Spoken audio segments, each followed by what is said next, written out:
Yeah, I haven't played this one yet. How's it going, Vasil? I'm just imagining you sitting there with your eye patch on.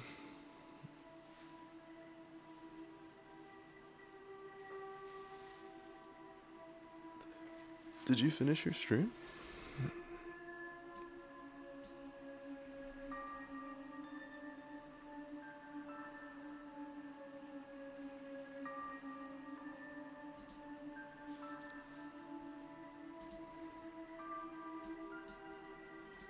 Also, let me know if there's any sound issues.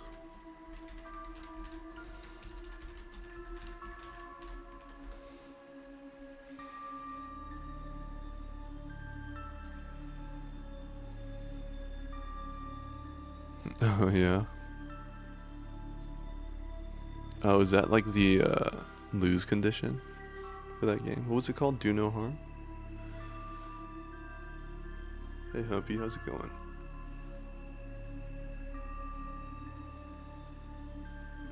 Oh, yeah. I don't know if I could recommend anybody at 3 a.m. wanting to watch this game. It seems genuinely scary, from what I've heard. How to get your owl back. Oh, okay. A new scary game, yeah. My mic sounds okay, the game is okay, good. I enjoyed playing Order 13 yesterday. It is, I've seen a lot and played the demo. Okay, gotcha. I've heard this is the kind of game some people can't finish because it's too scary.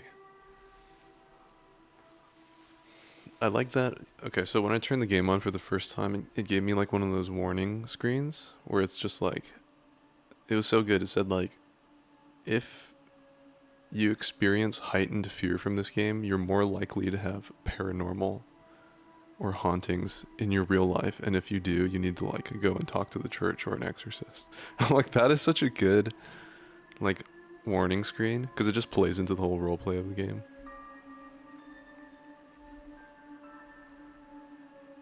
And, like, they're setting the dread off just right.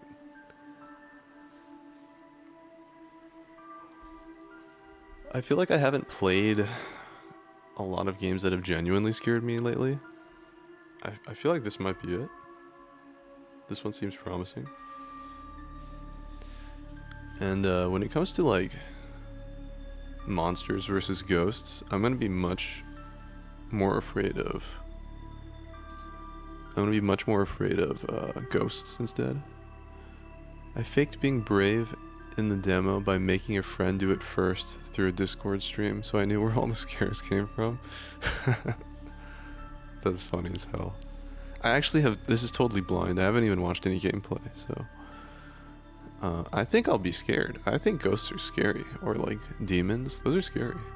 Okay, demons less than ghosts for some reason. Because I don't really believe in any of that stuff, to be honest, but I've had my own experiences with that. Because when I was in high school, I would... It sounds very goth of me, but I had my reasons. But me and my friends would hang out at cemeteries sometimes.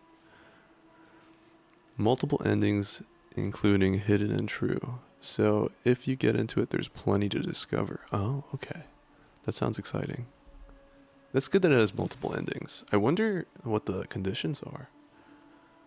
I'm hoping that... I hope at the technical part of the game, it looks like we like manipulate dead bodies and like kind of detective them. Hopefully that part is... I can pick that up quickly. Because it took me a little bit of time before my brain started working in Order 13. Like, I couldn't remember any of the codes or anything at first.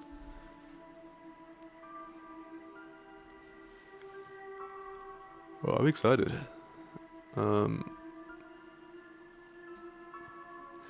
let me get a glass of water so I have enough liquid to pee myself when the time comes.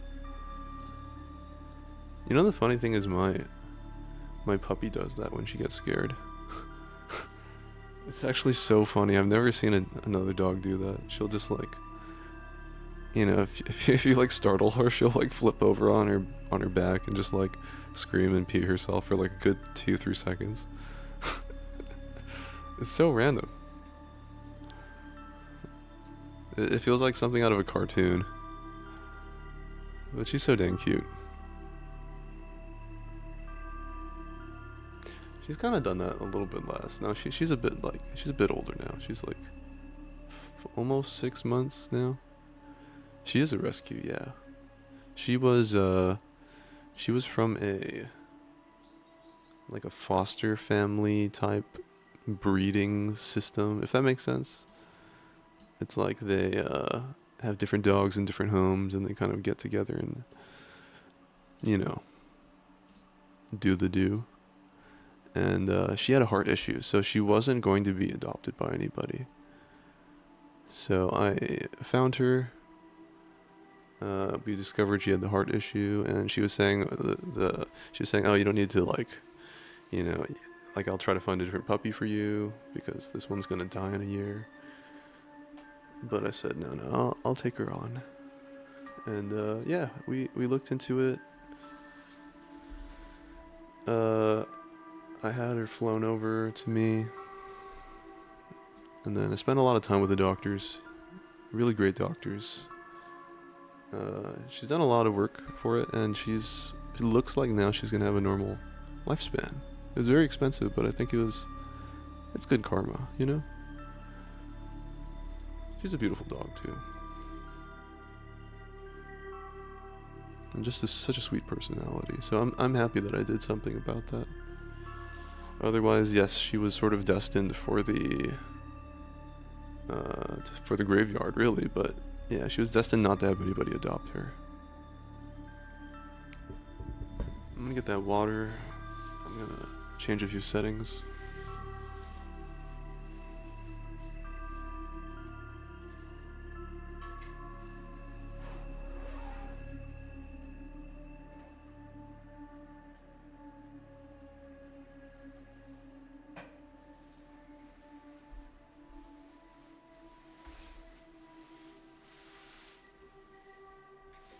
Okay, I think I'm actually going to refill this.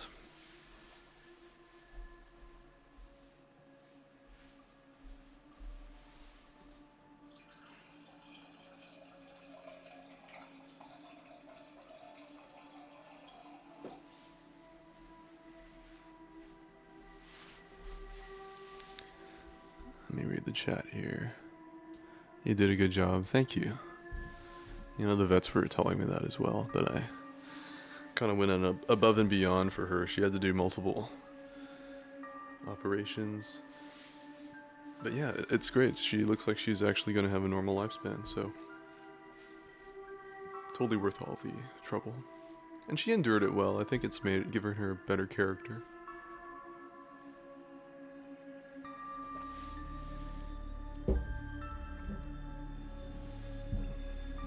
Yeah, she's taking a nice nap on my bed. Okay, I think we're good to go. Let's get started.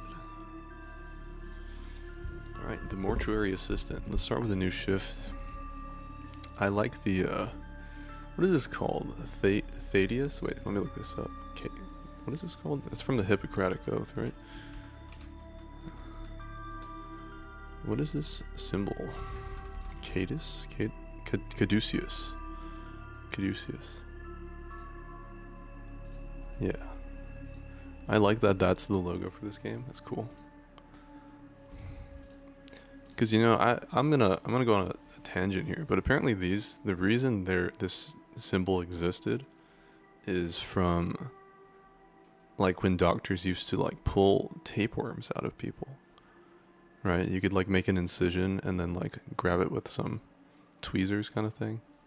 And then you just like roll it up on a stick to like pull it out in one piece. Because I think if you break them up accidentally, they'll regenerate themselves. So this is like the traditional method. Because I'm sure that was a issue for a lot of people. But here we got the logo with, instead of the staff, it's more like 2 scythes. So this is a very cool logo.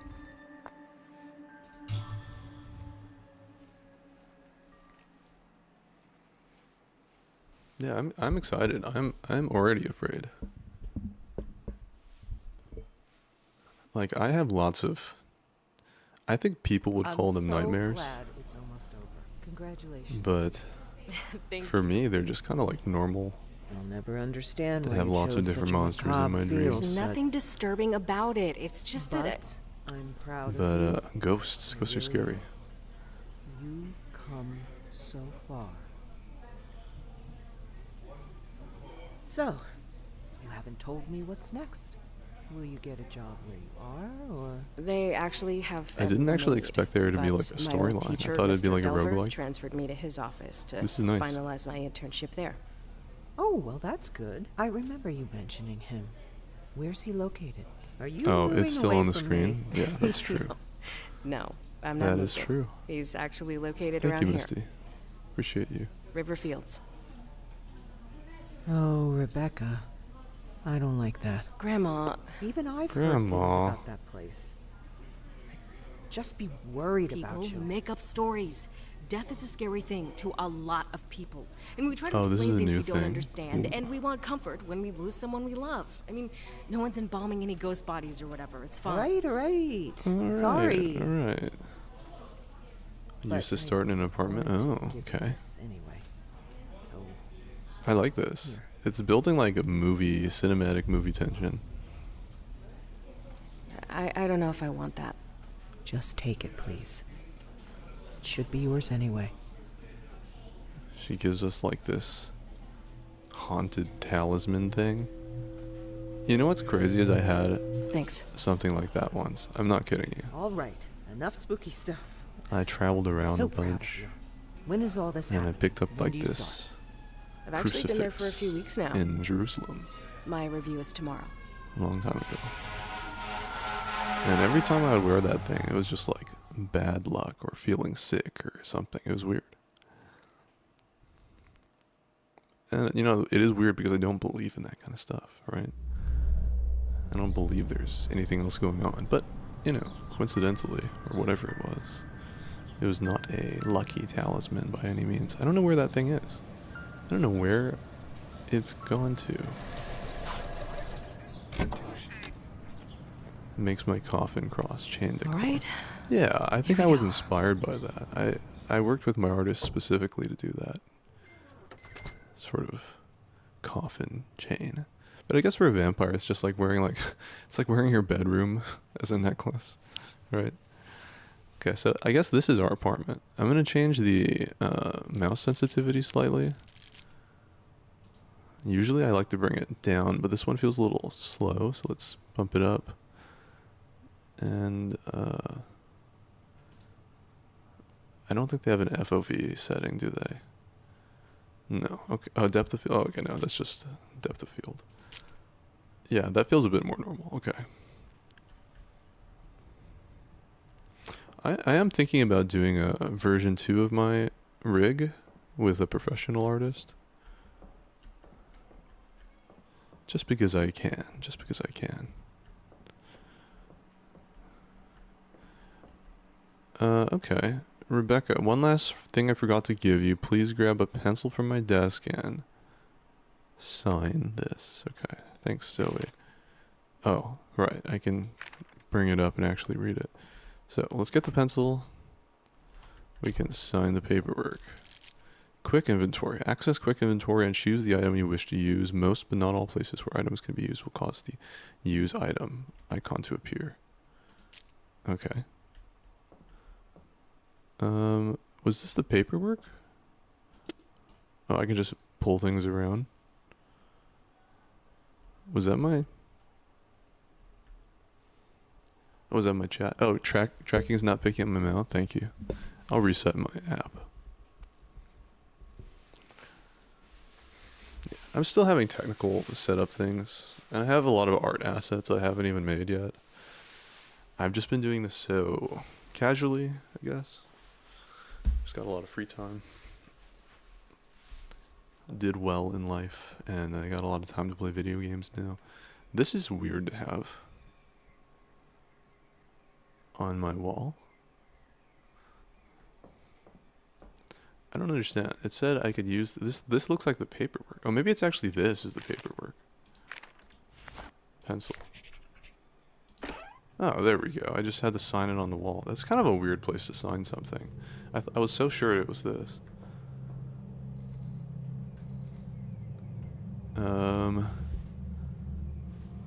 Give me a second here. I need to make some adjustments.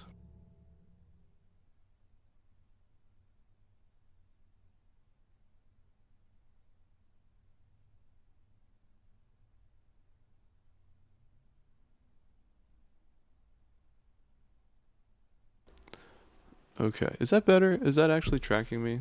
Let me check.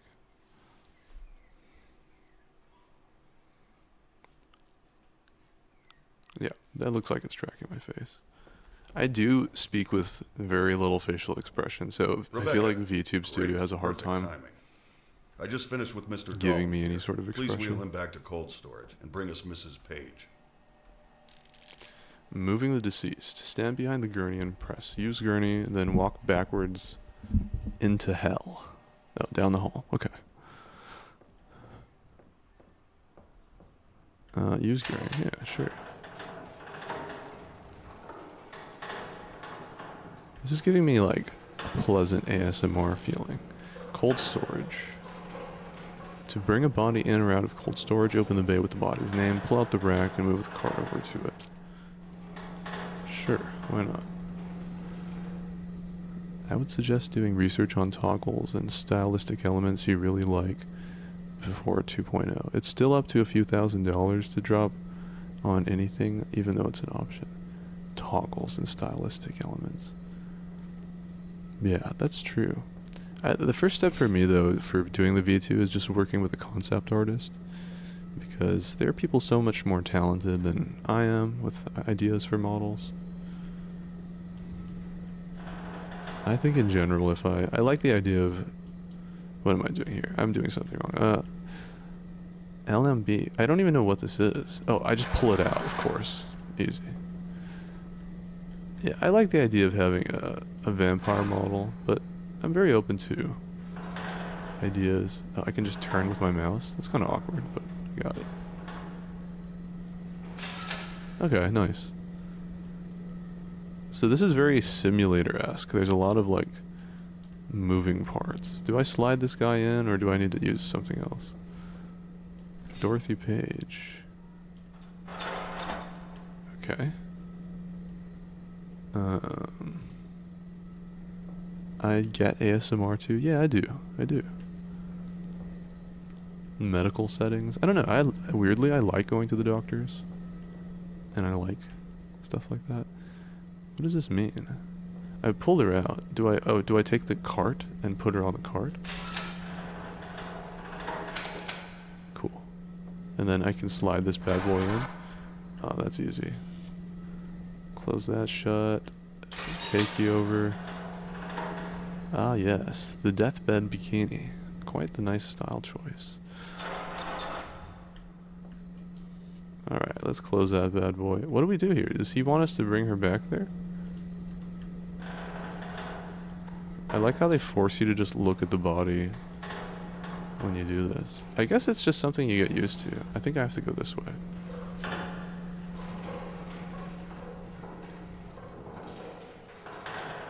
They did a pretty good job on the character models. It's fairly realistic. All right, I'm just finishing up something here, so why don't you grab the clipboard and start recording identifying marks. I'll get out of your way when you're done and let you hop in here. Okay. Clipboard for forms and keeping track of mortuary tasks. View clipboard. Alright. Age 87. Head. Shoulder. Okay. So I guess I start with the head. Hover the cursor over unique markings such as mole scratches, bruises, and interact with them.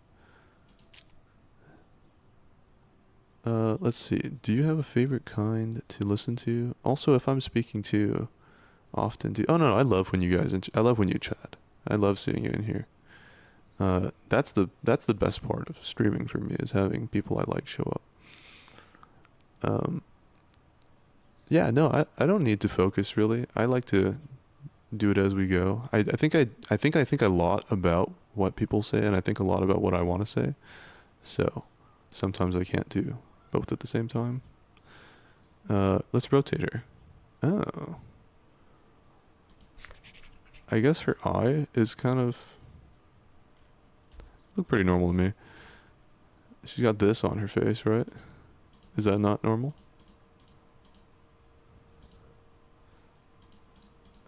Yeah, I don't know what I actually just wrote down. Let's see. Back. What did I do with the clipboard here? Contusion. Oh, okay, so that's what I'm trying to write down. Gotcha. Maybe she fell down when she died here. Let's go take a look at her chest elements. I know that she's got some marks on her back. I think she has some marks over here, but maybe that has just counted for that. Okay, do I go to the other side to do this? These old windows never stay latched. Yeah. This guy's worked here, he's fine. Yeah, we have to do both sides, okay. A favorite kind of ASMR, let me think about that. I think I do like just the basic stuff, like the whispers. I definitely prefer a female voice. Rotate.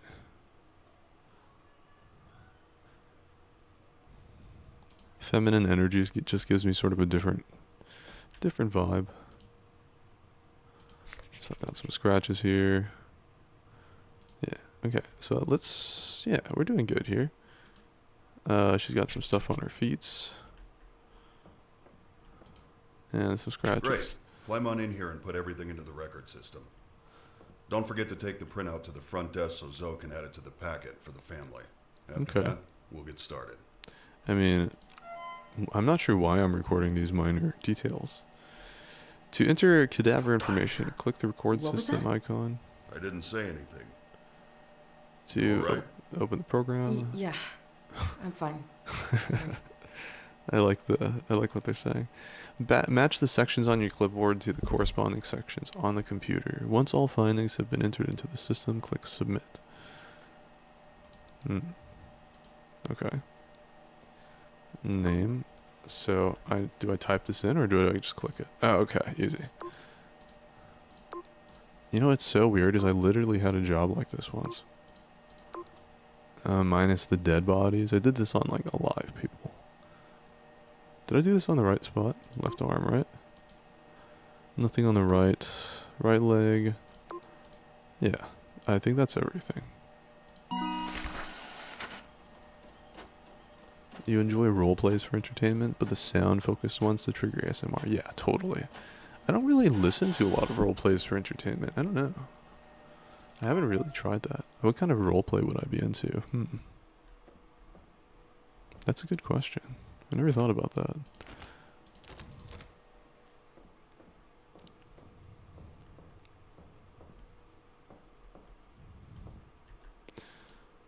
The mortuary. Do I pull something out here? Oh, I need to grab the printout maybe.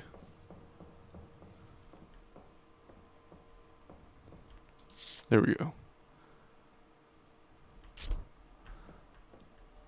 Yeah, that's a good question. What kind of roleplay I'd like? Maybe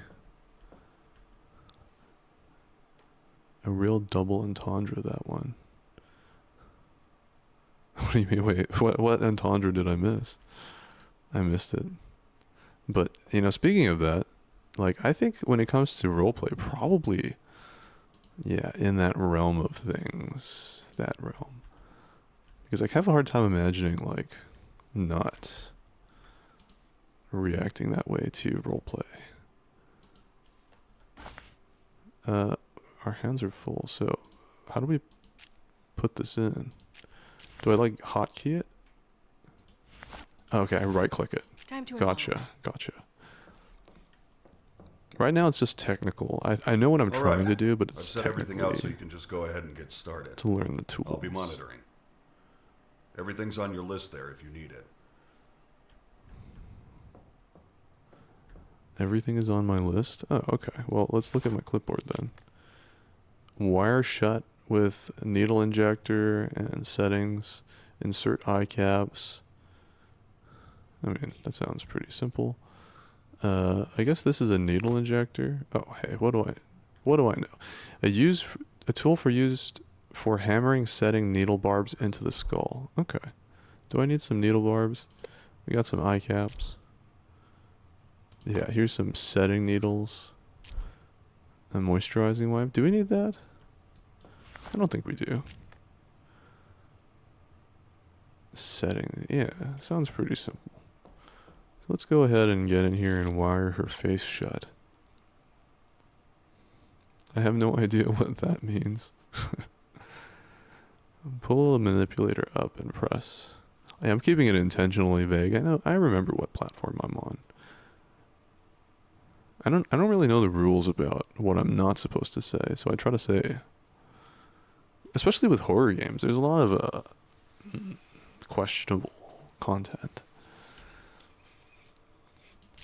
It's not that I shy away from it, but you know, am I doing a good job? What is this? A needle injector? I can't use that here. I'm pretty sure that's what we are using. Oh. I wasn't really paying attention to this. I should have actually paid attention to the instructions. Setting needles? I can't use that here.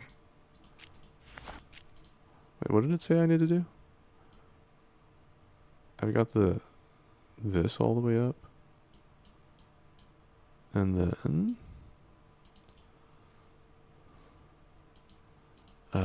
E? F? Am I supposed to like manipulate this? I like this job already though. It seems kind of relaxing. We're just trying to wire her jaw shut, so I don't see why that would be difficult to do here. Can I get a tutorial on this? Examine. Quick inventory. Yeah, RMV, cold storage. Yeah, that makes sense. Trocar usage. It's telling us something else, the trocar. Because we're trying to pull out embalming fluid. Yeah. I drag it up. I did drag it up here.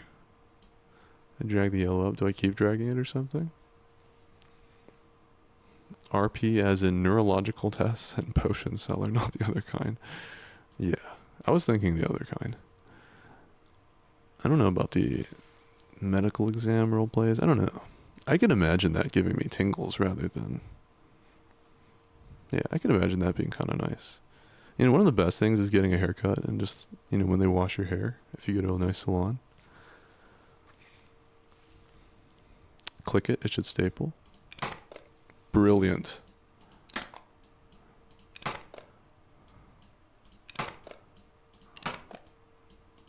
Brilliant. And then, oh, we just close her jaw, mouth shut, zip it shut. Am I doing this wrong? That looks right, right? There we go. Oh, I need to click it again. Oh, okay, got it. Now I understand. Are we good? Oh, no, wait, we need to put eye caps in. You know you're a real rookie when you do, like, one thing, and then you go back to your boss and you're like, did I do it? Did I do it good? Use the manipulator to open the eyelid. Interact with the eye to place the cap. Okay, now I understand what it's saying by this. So I close the eyelid and then I just place it, right? I can't use that Yeah. here. What does that mean? Her eyes are closed. Yeah.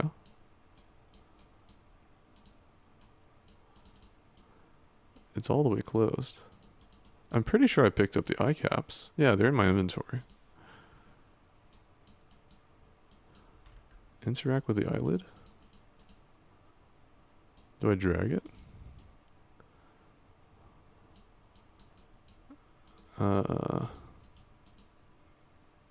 What am I missing here? Okay, I mean, clearly, wait. Oh, I put it in first. Oh, Jesus. Why didn't I fucking think of that? I thought it was like the Roman way. Yeah, eye caps go on the eyes before closing them. Oh, okay. I was thinking the Roman way. I was going to close the eyelids and put like a coin on top of them.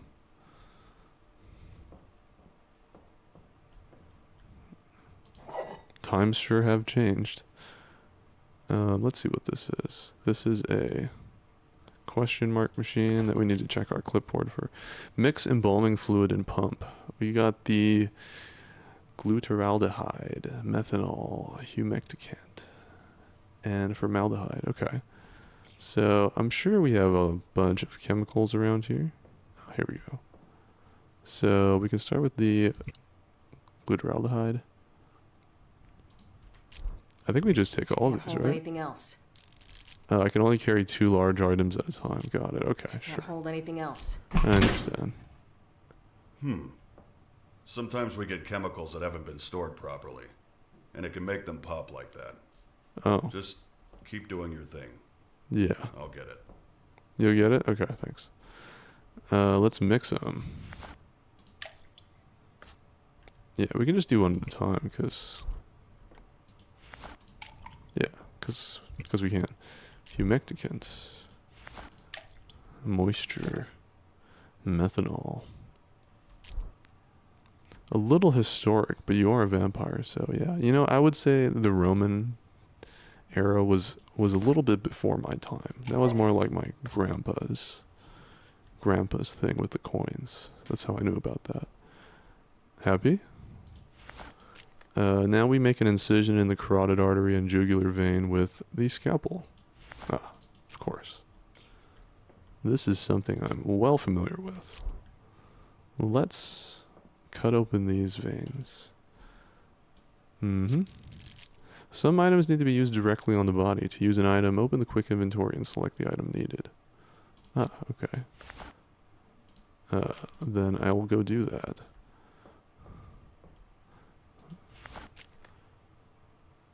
Use forceps to clamp tubing into both veins.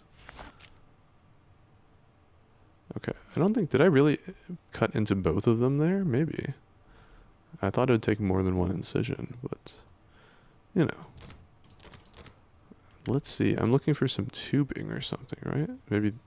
Well, here's some forceps. Yeah, PVC tubing. Wonderful. That's certainly a thing to be familiar with, yeah. You know. Vampires are basically like handsome serial killers when you really break it down. This is just another day at the dinner table. Okay, now we've got the clipboard. Engage the pump and let the body drain. Ooh. Drain it. I need one of these machines. I've been doing it the old-fashioned way. As the young kids say, I gotta get with the times, you know? Why is it going down to the drain? Gotta save this stuff. Clipboard. Engage pump, yeah, turn off pump, remove tubes, and close the incision. Sure. You gotta make it look nice. It looks like she's almost drained out. I would actually say the amount of blood that's drained out of her here is, doesn't really match the body, if that makes sense. My choice in fiction becomes questionable every day. Yeah, right? That's why I feel like Twilight went with the whole, we just eat animals thing. Alright, let's see, clipboard here. Fill an empty IV reservoir bag with cavity fluid and insert the trocar into the abdominal cavity. Oh, okay. Empty IV. An IV bag. Oh, perfect. Cavity fluid. I love the way that we just crayoned it on there. Did we fill it? I think we did. Yeah, it's full. Okay. And let's get the trocar, one of these bad boys. Used for injecting cavity fluid directly into the organs. There would 100% be willing humans, and the military would have been on vampiric abilities like flies on shit. 100%. That's why we're low key. And you're absolutely right. 100% willing. You know, we don't have to drink all of your blood.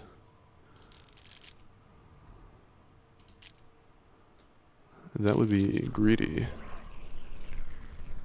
Okay. Oh, we gotta poke it around, fill it up.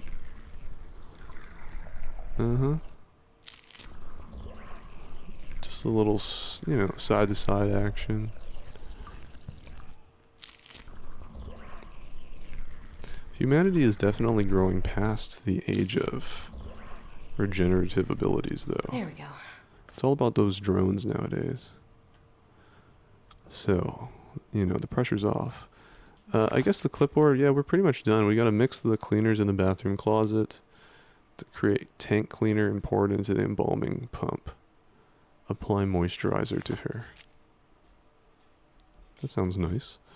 So we got something here in the bathroom. I'm not sure why we store it all the way over here. Flow clean, yeah. Oh, I I see. already have one of those. And then I can fill it up, I guess. Oh, I mix it. What am I mixing it with exactly? Oh, 2 cleaners, okay. My irrational fear of zombies is quelled by the fact that the US would probably quarantine and blow up every zombie before it spread. You know, I think you're giving the US government a little bit too much credit. I think things are a lot more disorganized than we can appreciate. I think that shit would spread. It really depends on what kind of zombies we're talking about. Like, I'm thinking like 28 days later zombies. That would spread. Okay, we've got that done. Moisturizer. Now, I did pour it into the embalming pump. Was that not satisfactory to it? I thought I did that right. Do I need to do this again somehow?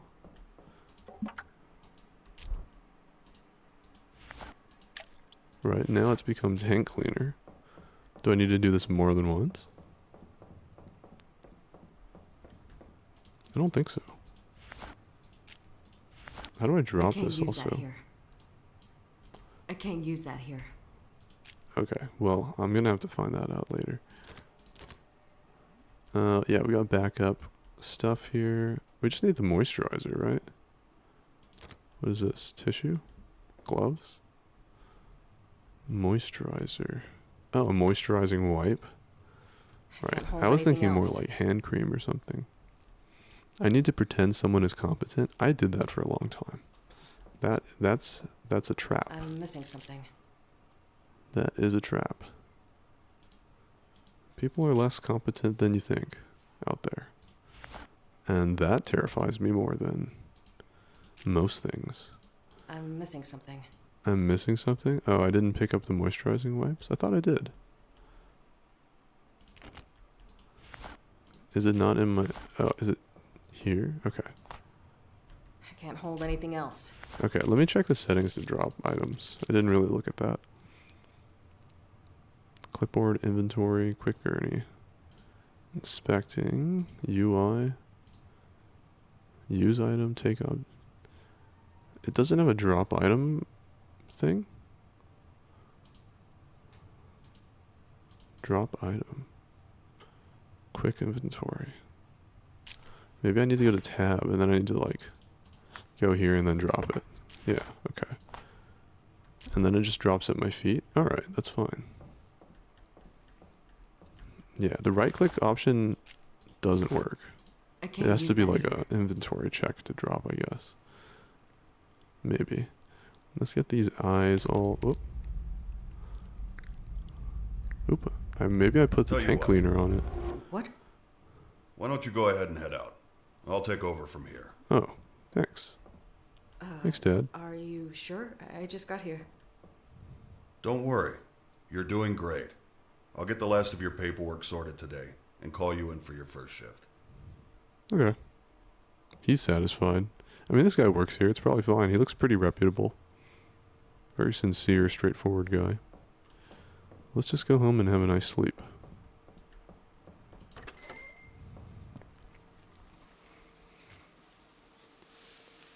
I'm thinking he's probably going to put us on the night shift or something.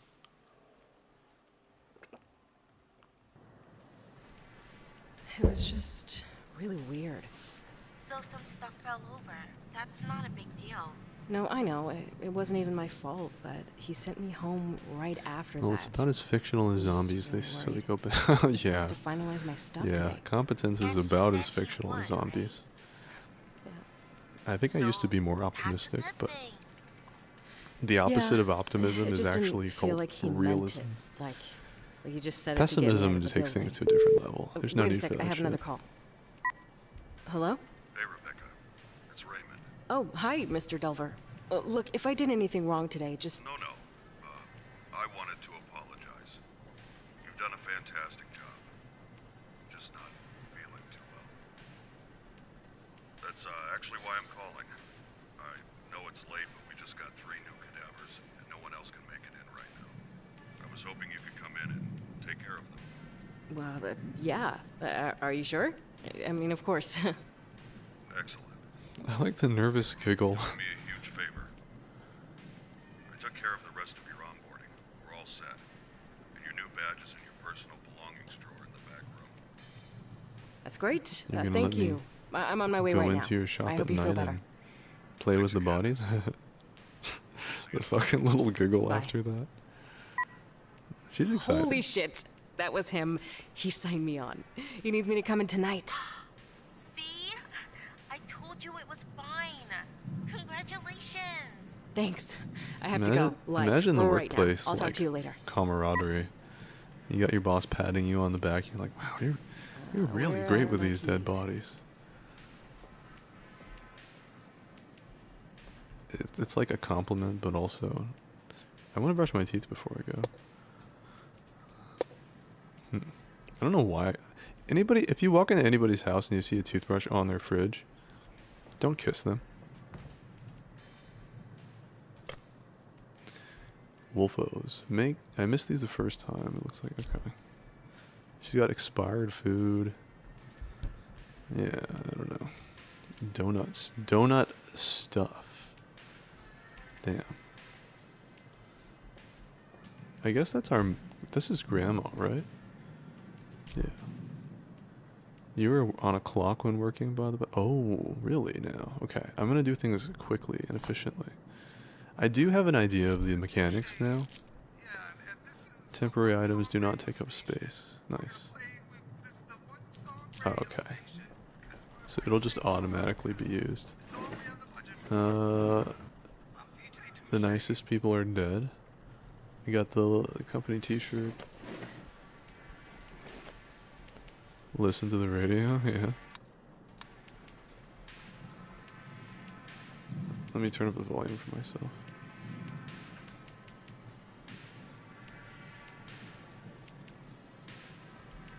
It sounds chill. I bet I heard some sort of advertisement I missed though. Wasn't paying attention to it.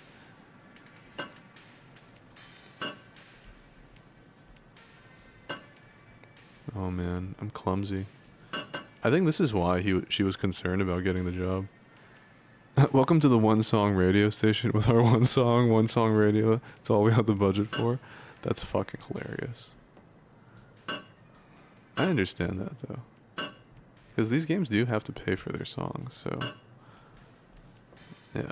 This is why she's concerned about her job. She can't even flip a cup right, so she's like, how can I possibly do this job?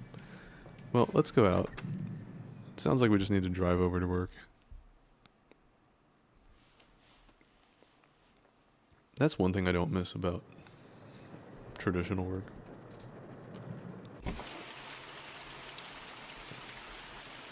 Good thing the bodies are already horizontal. Again, you're giving me the wrong idea with that, what you're saying there. All right. Oh, I So, see what you're head to the saying, back. right, because I don't have to flip them, right. I thought you're saying why I'm so excited to go into work. I'm like, I don't know about that. Because of the mug, yeah, because of the mug.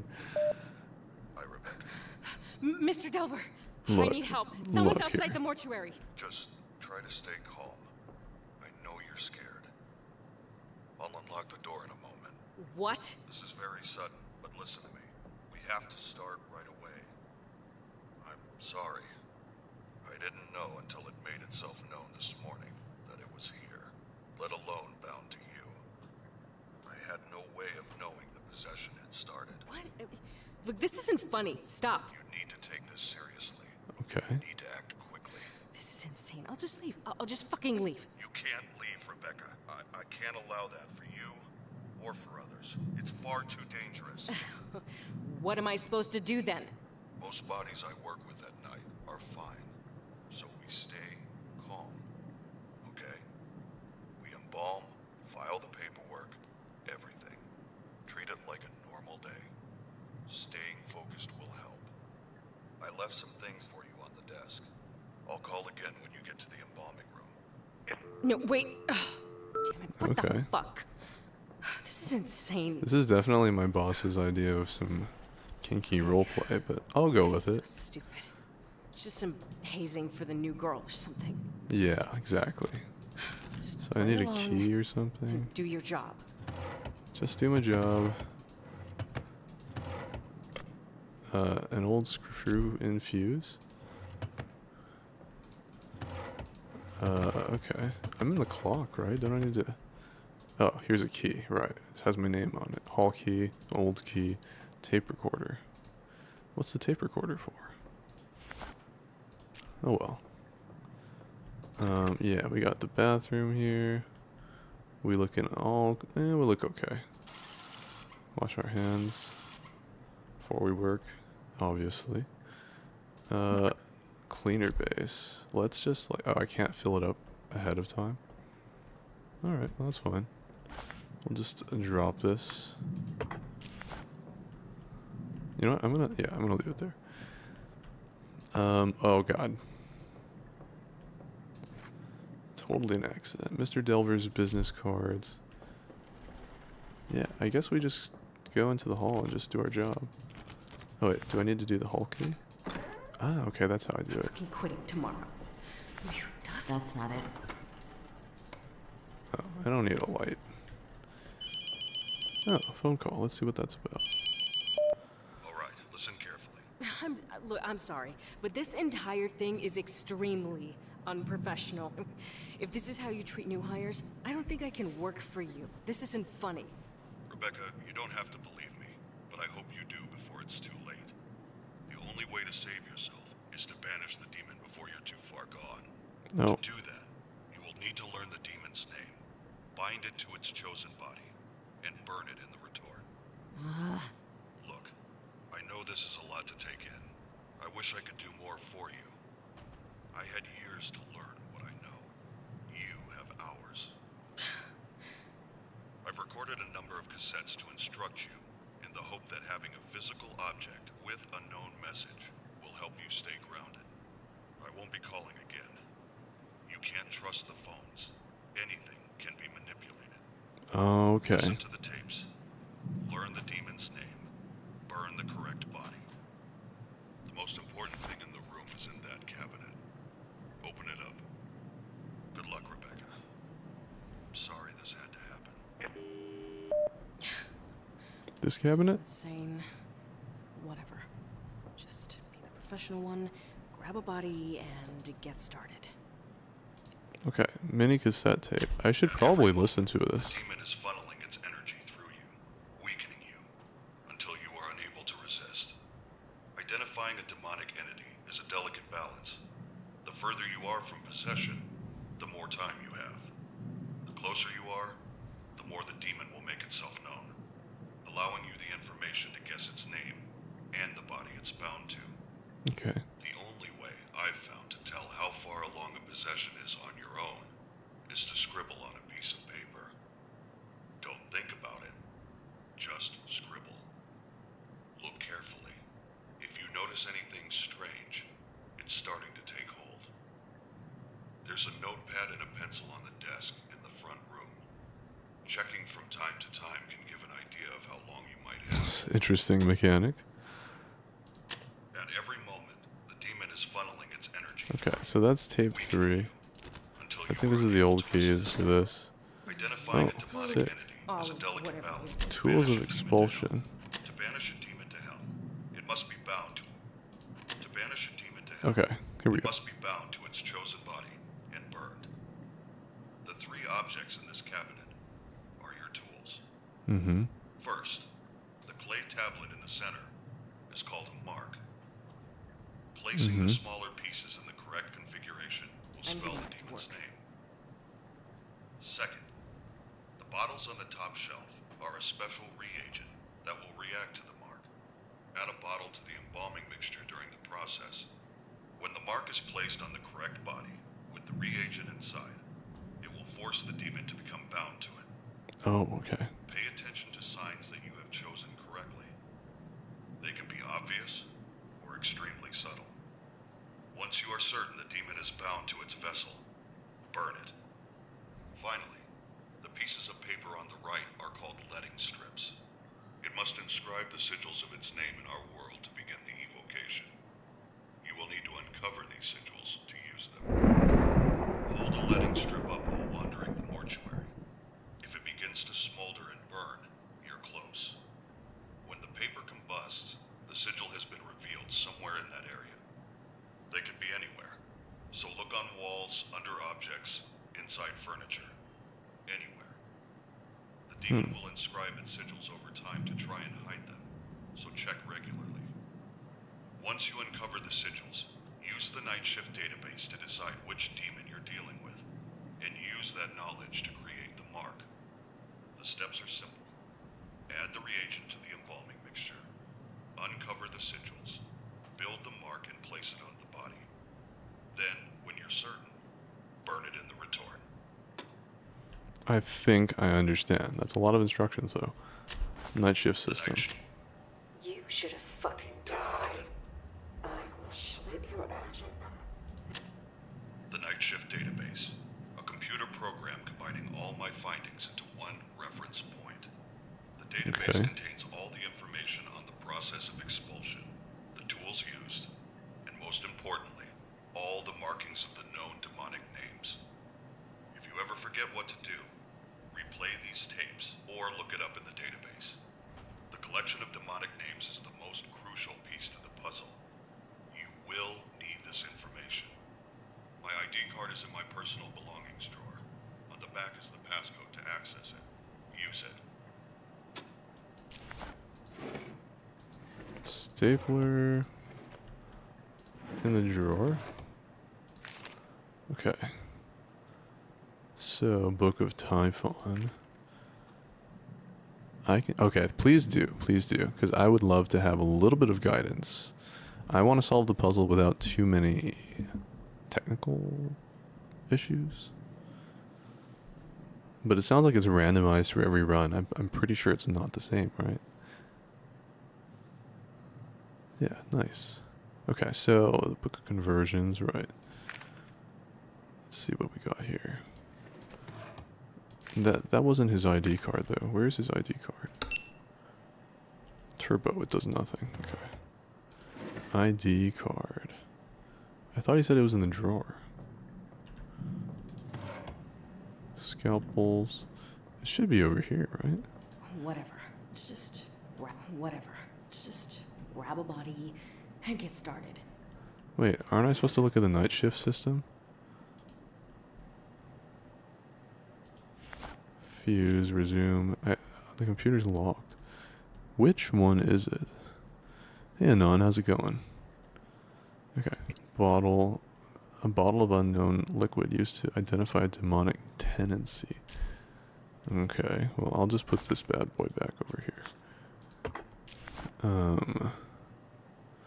These symbols. Take mark. Okay, I see. And then I put it on paper. When a demonic marking is near the parchment, it'll smolder and combust. Okay, so I should just have one of these anyway, right? Yeah. Okay, I should just hold one of these around sometimes.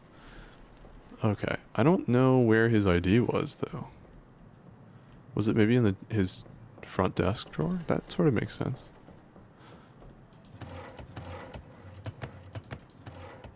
No, fuse. Huh. Demon markings are drawings, and that matches the runes, right? Of the how did that get there? Of the, like, wood block things, right? Can be used to check how far one has slipped into possession. Okay. So why don't we try that now? Did it say I can use it in the inventory? Okay, so I'm fine. Okay, that's good to know. I guess the fuses are to fix the lights if they go out. I don't know where the fuse box is, though.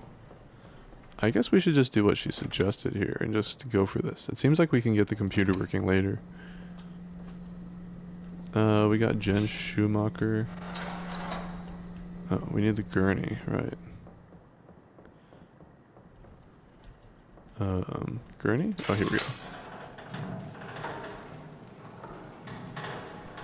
This game is really creepy. Chromium building. Lock me in here. Scare the shit out of me. I'm scared. Like shit. Use gurney to pull this bad boy out. Bring it back over. Let's see, which one of these bodies is possessed? That seems to be the case here. Alright, let's check you out. Okay, so we need the clipboard. At least I can keep track of things. Alright, so we just record the distinguishing marks and then put it into the computer. Yeah. Rotate. Nothing on the hand. I can't touch her face for some reason. Oh. The lights are out. Hello? Ooh. Oh, okay. So she's Nope. New job. I'm getting out of here. new job. She's done with the foot markings. Screw this. I'm getting back to work. I ain't afraid of no ghost. I got a Steam achievement for that for some reason. She's got some marks on her face here. On her back seems fine, but we do need to mark her face. And I should do this all quickly, I believe. Oh yeah, I need to do it from this side. There we go. It looks okay. It looks fine. Okay, I think I got everything from her body. Alright, she's got a hemangioma. Record system. Name, Schumacher, 66, head. This is honestly so similar to the job I had before. She's got a mole, she's got blemishes. I think that's it. Yeah, 3 of 3. Where's the blemishes? That didn't go through. Okay. Is that not right? Did I miss something? Yeah, let's go take a look again more. Clearly we missed something. She got the blemishes. I didn't see anything on the hand. That's a mole, right? I didn't see anything on the other hand. Did we not do the torso well or something?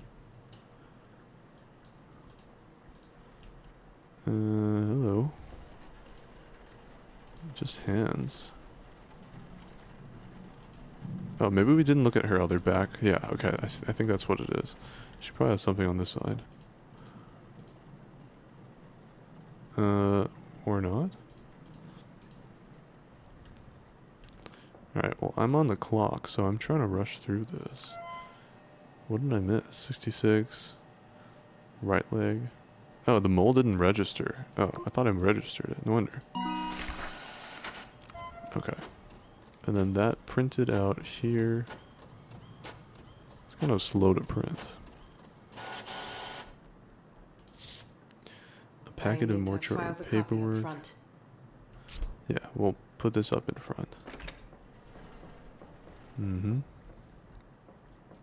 And then we put the embalming report in, and then let's check the lighting strip. We can go in and just see if there's anything weird around here. I don't think there would be anything yet. Oh, whoa, I got something. What did I just get? So what did I do? Oh, there's an audio cue. Okay, so I don't need to rush, huh? Now that I have this singed lighting strip, what does that mean, though? Bringing the marking into the material world to be found. Oh, so it marked, but it doesn't show me it. I need to, like, look for it, right? It was somewhere over here, I thought. Where was it? It, like, combusted on the wall or something. Floor, maybe? I don't see anything. Steady pace. Okay. I think it's always the hardest when you don't know what you're looking for.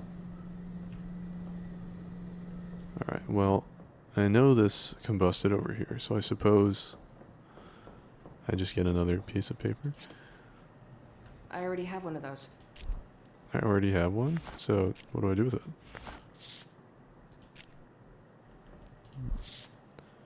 Ceiling, mayhaps? Okay, so once I see it, I guess it'll let me track it. Ceiling. It's a bit dark. Would it be in somewhere like too dark to see? Yeah, I would have thought it was on the ceiling too. It wasn't in here, was it?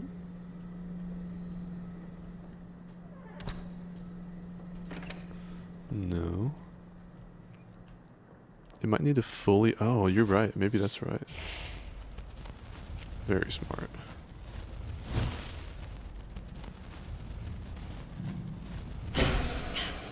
There we go. You're totally right. Fully burst into flames. Okay, so I don't really see it. Do I need a flashlight to be able to see it or something? Oh no, it's right here. So I just need to memorize this symbol, right? It looks like a little, like, scythe tentacle. Scythe plus tentacle. Scythe plus tentacle. So I find it, right? Oh, this is a... Maybe this is it? Wait, no, it's this. Scythe plus tentacle. So I need to put it here. And that's one of them, right? Oh, that's pretty easy. Let's do the clipboard now. Wire the jaw shut. Oh yeah, I remember that. Insert eye caps. Let's see. I think they're here, actually. Needle injector. We're gonna do this. And then we just staple her face shut. My favorite part of the experience. It's always amazing the things that the human body can handle. Thanks for the tips, by the way. It really does help. I'd honestly be still stuck on that without you. Okay. Is that right? No, it didn't, like, wire it shut. There we go. Okay, there we go. And then I need the eye caps, I think. Eye caps. Where are eye caps kept? The orientation will matter, but that's once you find the PC password. Okay, got it. I see. Okay, that does make sense. Because names need to be in a certain order. This is a regular syringe. Eye caps. Where would the eye caps be? What are these? Tissue builders? No. No. Chemicals. Oh, here's the ID. Full access. I need to rotate it, right? 23897. Okay. Extra keys. 23897. Let's start to look at that then. So we need to go to the night shift system. 23897. Okay, this database is a collection of all my findings related to the banishment of coveted demons, the historic demonic, and the tools. Okay, the navigation at the right bar leads to the sections, history of the demonic. Okay. Since I first experienced them, I've dedicated my life to researching everything I can do to prevent their possession.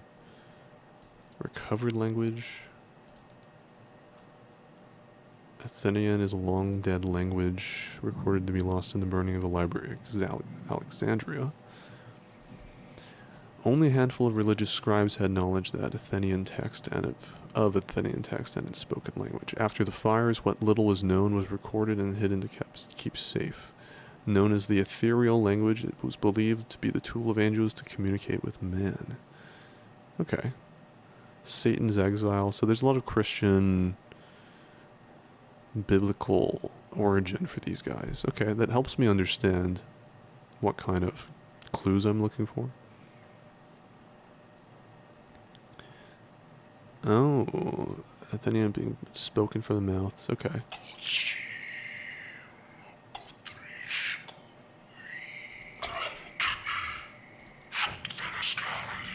Okay, so we're dealing with demons. I got it. Did we read all of this, by the way? I think we actually need to go back to this. Recovered language, halls of hell. When Satan and his fellow followers fell from grace, he forged from his throne a great hall. In this hall, 3 houses were built, and he gave positions of power to his disciples within them. These disciples were to covet the souls of all sin and gather them to bring destruction to God's creation on earth. They were given charge with 3 great houses within the halls to build and command their armies as archdemons of the devil, known to humans as the covetous demons. The mark of the 3. The devil's hand is seen holding up 3 fingers surrounded by the iconography of the 3 different houses. This is definitely going to be essential, I think. Yeah, so they do come in different houses. Quarter letting. It's probably part of their name is what house they're from. When the church found someone to be guilty of sin beyond the forgiveness of God, the accused could atone for their sins and re-enter the grace of God by undergoing a cleansing known as a quarter letting. A priest would bless the holy blood that remained in the sinner before cutting the wrists and remaining blood of sin to flow freely into an urn. The amount was supposed to be a quarter of the sinner's blood. And the blood was then burned, as the blood was believed to be part human and part demonic. Okay, so that's the bloodletting. I'm not sure that's that important for this. We might see. Yesu desu. The lesser spirits. A demon's power are limited to that of their making. No one entity is strong enough to break into the world without the living on their own, and must rely on other spirits to achieve this goal. Okay, so there's a couple of other spirits involved. We got the woman in white. It can harm the living, and it's limited in its power. Spying on its victim, attacking. Okay, so I think I probably need to avoid these things. A weaker manifestation of the House of Immolation. The Shadow Man is seen as the guide. It likes to spy. Standing out of the corner of the eye, moving quickly. Okay, got it. The Mimic. Used to view the living. It looks as human as possible, but suffers eternally to only ever be a stiff, disfigured shell. What its true form is not clear. It's been recorded many times on CCTV. Okay. Good to know. Can blood burn away into nothing? Absolutely. Absolutely. It's just like steam, but you'll have some residue, not nothing. You'll end up with some residue. All the iron. Those things don't vaporize very easily. Not that I would know. Let's see, sigils of the... okay, I've already kind of looked at these. This is the immolation. Okay. Oh, okay. So maybe I'm dealing with Balmet, for example, because he does have that symbol. Yeah, I could be dealing with Balmet. Weirdly, my brain is adjusting to these demonic symbols really well. The more passively observant, the scarier the game becomes. That sounds bad. That's why I'm trying to get all the lore. The more lore I get, the more creepy it's going to be. It could be Shadat, because he's got that scythe sickle look. Scythe tentacle look. So, yeah, it could be Kovos. Kovos Shadat. Yeah, Kovos Shadat. And then who do we have here? Balmet. Kovos Shadat Balmet. And then for Desolation, it could be Teshek. Okay, so it'll help if we can find certain symbols. So let's look at the patterns between Teshek and the others. If we can find one that doesn't match, then it helps us narrow this down faster. Because we don't need all of the clues, technically. Shadat and Kovos. So they both have this symbol. So that's a good clue. And then let's see if Desolation has that symbol. No, they don't. They have like a circular one that's pretty easy to spot. Kovos. Yeah, they both have this, like, I don't know what I would describe this as, like the letter Z maybe. There's more than one symbol to find with lighting strips. Yeah, I would imagine. But if I can find 2 of 4, maybe I could skip some steps. Bulmet. So Bulmet, so those 3 all share this symbol. This is the symbol shared with the last one here, Teshek. Right? Because he also has this sort of like Picasso eye thing. So if I find any of these Z signs, that means it's not Teshek. Okay, so that's a good first step to do some process of elimination. I am pseudo-memorizing, yeah, that's right. That is right. I think it'll help later on. I'm not sure why, but I find doing these things in horror games makes it easier to plan ahead. Okay, let's move with the clipboard. We got eye caps, and then we can do the mixing the embalming fluid.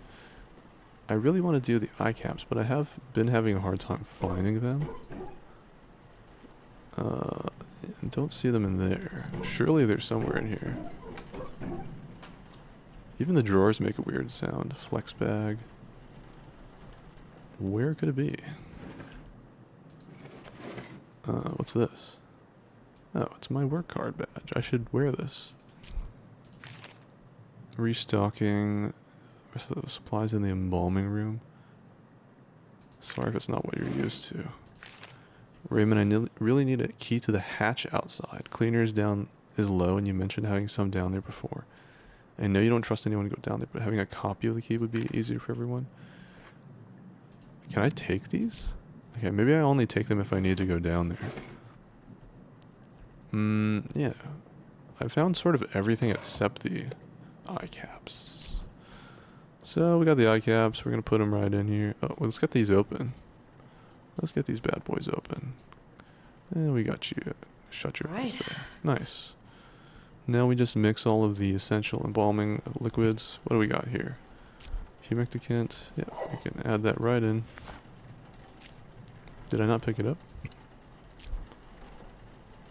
Yep, humectacant. And then we got the, yeah, we got the formaldehyde. And then we need the, yep, glutaraldehyde. And we need one more ingredient. I think it might be not this.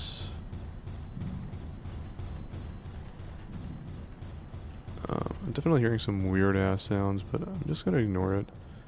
Just sounds like a washing machine or something. I don't need to react to any of the sounds, I hope. Where is the last ingredient?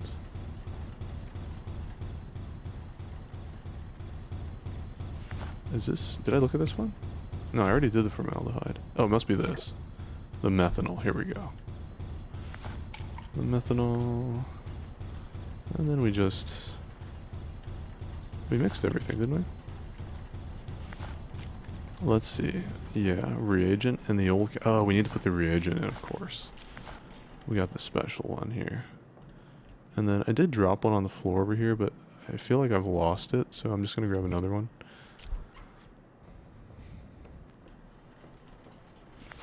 Yeah. I like that the sound went away, so that's good. Did I not take this? Maybe I need to hit E or something instead of just walking away from it. Okay, now we just, don't we just slice you open or something? Yeah, jugular vein, forceps, tubing, and then pump them out of here. Nice. I think I saw some forceps around here somewhere. Nice. Scalpel. Forceps maybe in here. Nice. Good. Let's get right in here and just do the incision. And we can clip these open. And then we need some PVC piping. Where we got that? PVC piping. Moisturizing wipes. Here we go. Piping. A little bit of PVC. Somehow I didn't grab it. Oops, over here. I think I'm just clicking it too fast or something. Ingredient is a comical way. It is certainly an ingredient. I think I'm experiencing some sort of demonic possession. It's looking a little bit more weird. Not that weird. Yeah, so while this pumps, I guess we could do... What do we do while it pumps? It pumps for a little while, that's why. Turn off pump. Filled an IV reservoir bag with cavity fluid. Okay. How do we do that? Flex bag. Cavity fluid. And then we just, what do we do next? Turn off the pump. Remove the tube. And seal this right back up. And then here we've got the, my vision's a little blurry. Here we've got the, the tube with the cavity fluid or something. Yeah, we gotta get one of these bad boys. Ivy. Am I supposed to do something about that? Can I close this? No, I can't. Okay. How do I can't use that do the full IV bag if I'm already holding? Do I need to put one down? Oh yeah, that's what I need to do. I'll just put this down. Drop it on the ground. Right there. And then we just need to grab one of these. Oh, am I not able to work while he's doing this? Do you need some help? No? You don't? Good. So when I do that, they go away? Okay, because I'm trying to do my job here. Trocar. Yeah, we're gonna just put the trocar right. I can't use that here. I can't? Wait, maybe I'm reading this wrong. Fill an IV bag, then insert the... Yeah, isn't that what I'm doing? Into the abdominal cavity? Oh yeah, no, I was doing it right. Oh, there we go. There we go. I'm struggling more with the technical parts. But I think after the first night, I should understand how to do all this.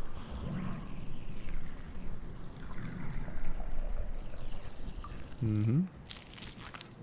And a little bit here. I'm not one to judge, but I don't think she needs any more fluids in there. Okay.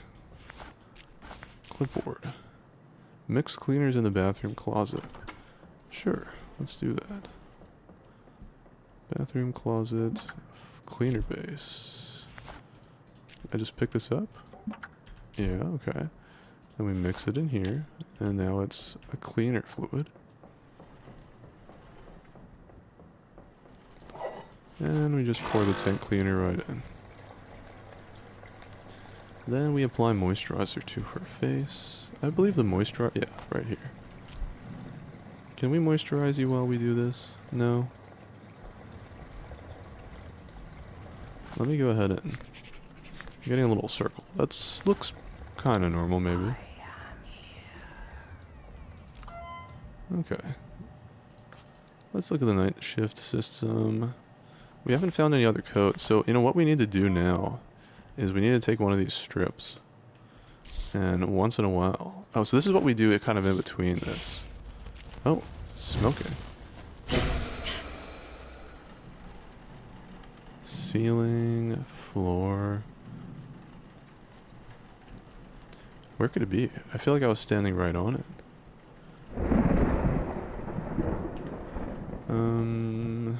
Are you on the body? Oh wait, let me wipe your face all good. Especially this spot. Alright. Complete your first body in the main game. Oh, nice. Where was that symbol, though? Oh, maybe it's on one of these.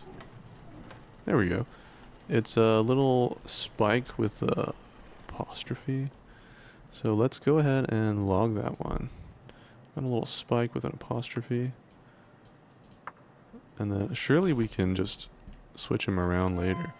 But now we know it's probably Bulmet. It's probably Bulmet. He's got both of those symbols. Shadat does not. We already know that it's Bulmet. Kovos does not. Yeah, so it's clearly Bulmet already. Teshak. Yeah, it's Bulmet. Okay. Because let me double check the symbol, make sure I got the right one here. Right, it's the apostrophes after, and it has a little hook. Let's just call that a spider leg. That's a spider leg. Yeah, so I already know the demon's name. What do I do now then? Do I need to... Why don't I just put it the full name in? That actually is clever. So let's go to Bulmet. And then I got the Z and the little nose. So I just move this one over here. What does that mean? Take mark?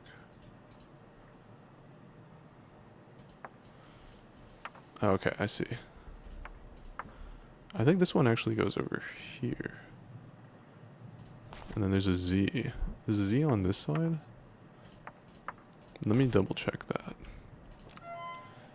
Yeah. Okay. Yeah, that looks right. Take mark. Okay, now what do I do? I need to go check my log. Didn't he have like an instructions thing? Oh yeah, he did. Instructions. Okay. Embalm each body. Use the letting strips to reveal demonic sigils.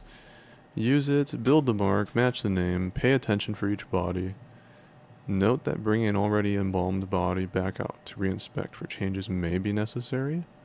Place the body, mark on the body believed. Burn that body. Okay. So we need to know which body's possessed now. Got it. She didn't look like particularly possessed. I don't remember her doing anything weird. Right? She like stood up once. Is that it? Is that the thing? That was pretty weird. What am I looking for possessed bodies? Also, I think this is closed. Let's reopen that.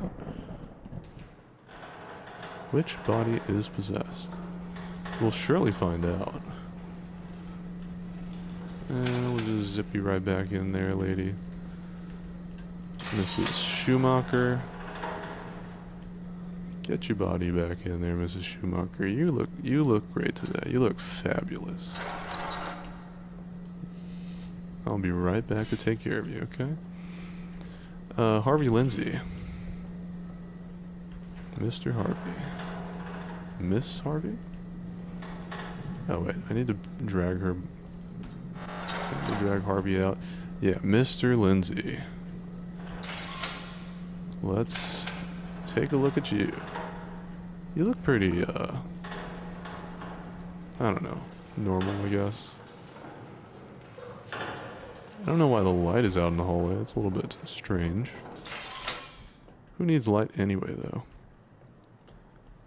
So I think the first thing we do here, again, is we just examine the body. I don't see any distinguishing marks. He's got that over there.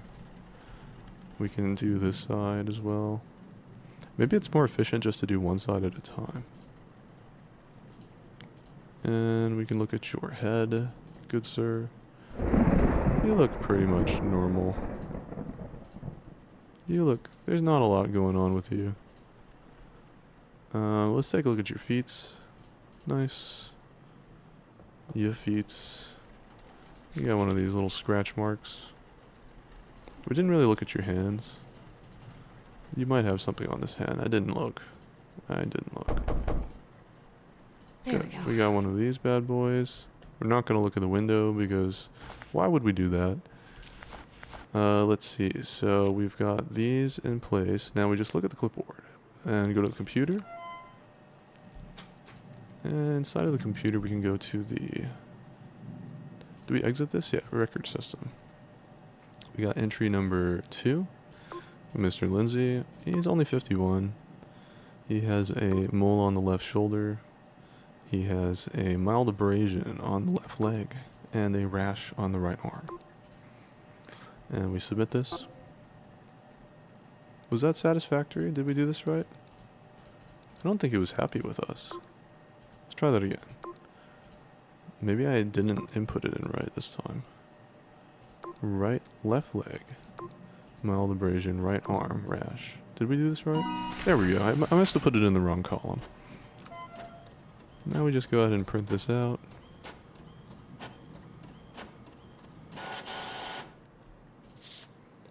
A embalming report. File up front. Yeah. Hold anything else.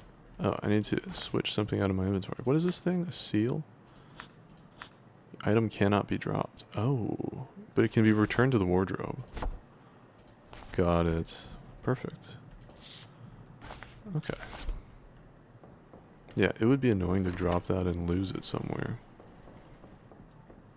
Let's see. Embalming report goes up in there. It's kind of weird that the door is open. All windy in here. No wonder it was cold. Let's see. We've got the clipboard. So we just do the usual. Let's wire his face shut with the good old needle injector and the setting needles. Just a little bit of mortuary assistant ASMR for you guys. Little tap tap sounds. Little tap triggers for you guys.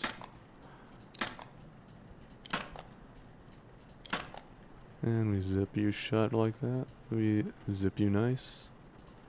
And I don't understand why it resets it. Oh, because I have to do it several times. That makes sense. Okay. I thought I was doing something wrong. We need some eye caps. Eye caps are located here. And let's get right into the eyes. Get these eyes nice and open. And we'll shut them. Just like that. Perfect. I did not see any signs of demonic possession. Embalming fluid. We got the humecticant. We've got the... not the bleaching agent. We got the... how do we get this? Formaldehyde. And we've got the glutaraldehyde. And then I think there was also one more ingredient. Oops. Where was it? Here it is. The methanol. For some reason I keep it on the other shelf. Very inefficient. Very inefficiently. Now we need some PVC piping. PVC tubing. And I think we need our scalpel and our forceps. Always good to use clean equipment. Oh, was this not satisfactory? Did I not put in all of the ingredients? I must have accidentally not put one in somehow. Drop that. I'm pretty sure I poured this in. That's not it. Okay. I have to redo this. That's not it. That's not it? Okay. Oh wait, you know what it is? I forgot that this is no ordinary body. This is a special body that requires a baleful reagent. There we go, no wonder. Let's pick up our PVC piping right off the ground here. And zip that right open. Artery forceps, PVC tubing. And we don't really need to do much else here. We can actually kind of just like put these all in one spot. It's actually kind of a good idea to speed this up.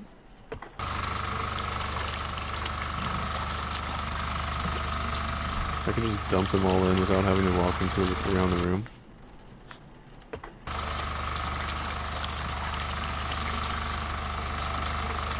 What's the last ingredient? Yeah, here we go. Formaldehyde. Yeah, nice. We got all of our goodies right here on the floor. I think you're done. I think you're okay. You don't need that anymore. Let's just go ahead and zip you up. And then what do we do here again?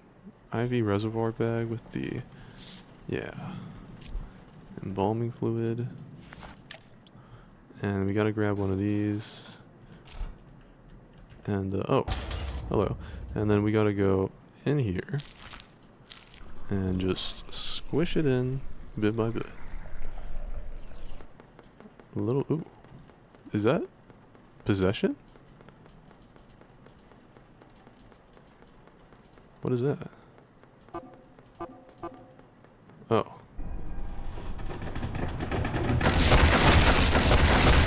You know what? Let me like look at my little screen. I'm okay. Oh, is something happening? This doesn't look good. Am I possessed? I thought I was fine.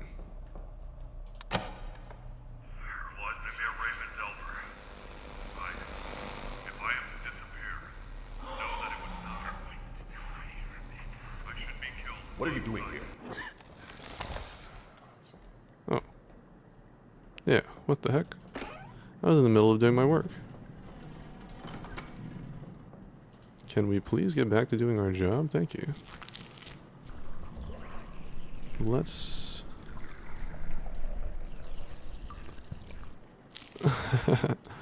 No, that's okay, Maud. She's fine. That's okay.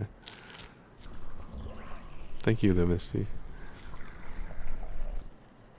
I think mofo is a completely acceptable term on this channel. There we go. I was a little startled, actually.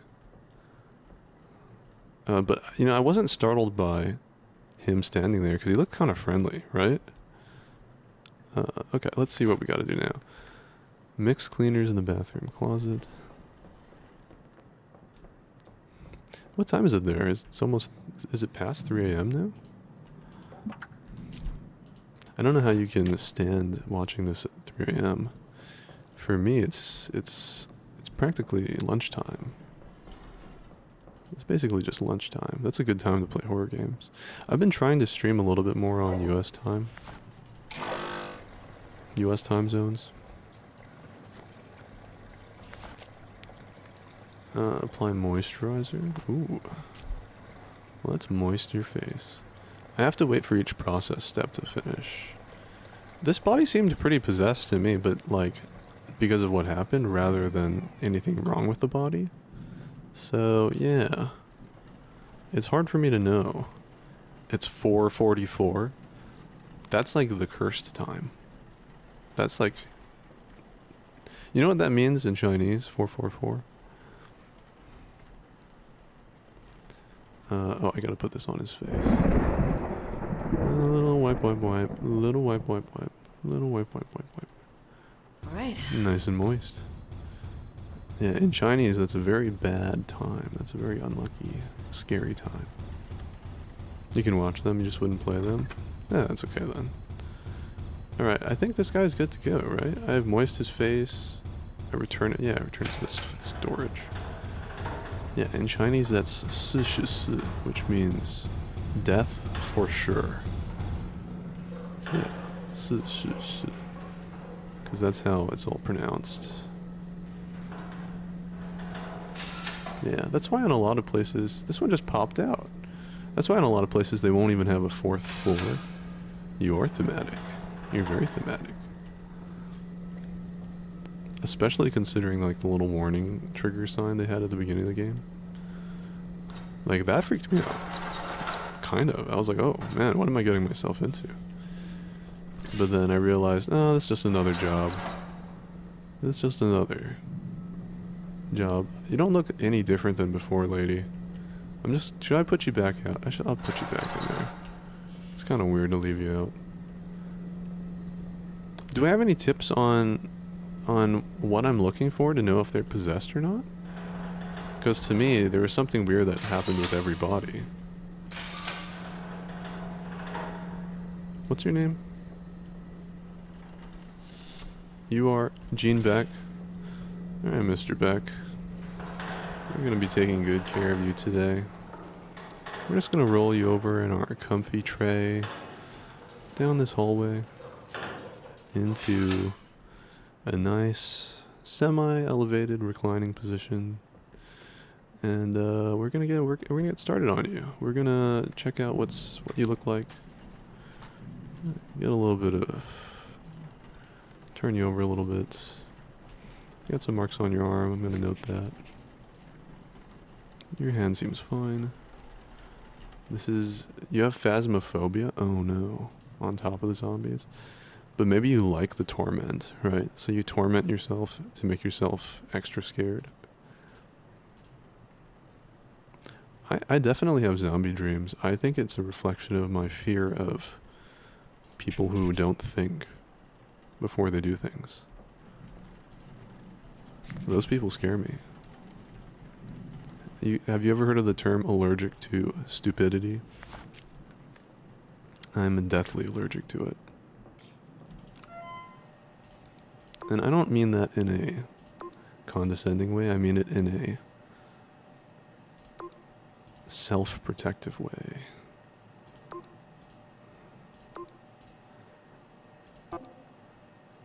3. Did we miss something? Left leg.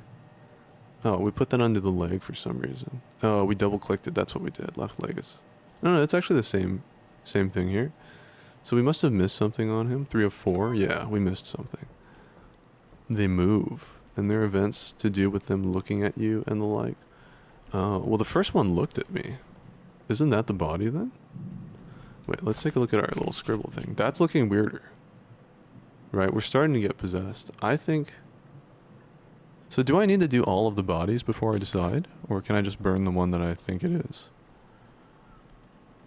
Cannibalism? You? Yeah. Yeah, no, exactly, yeah.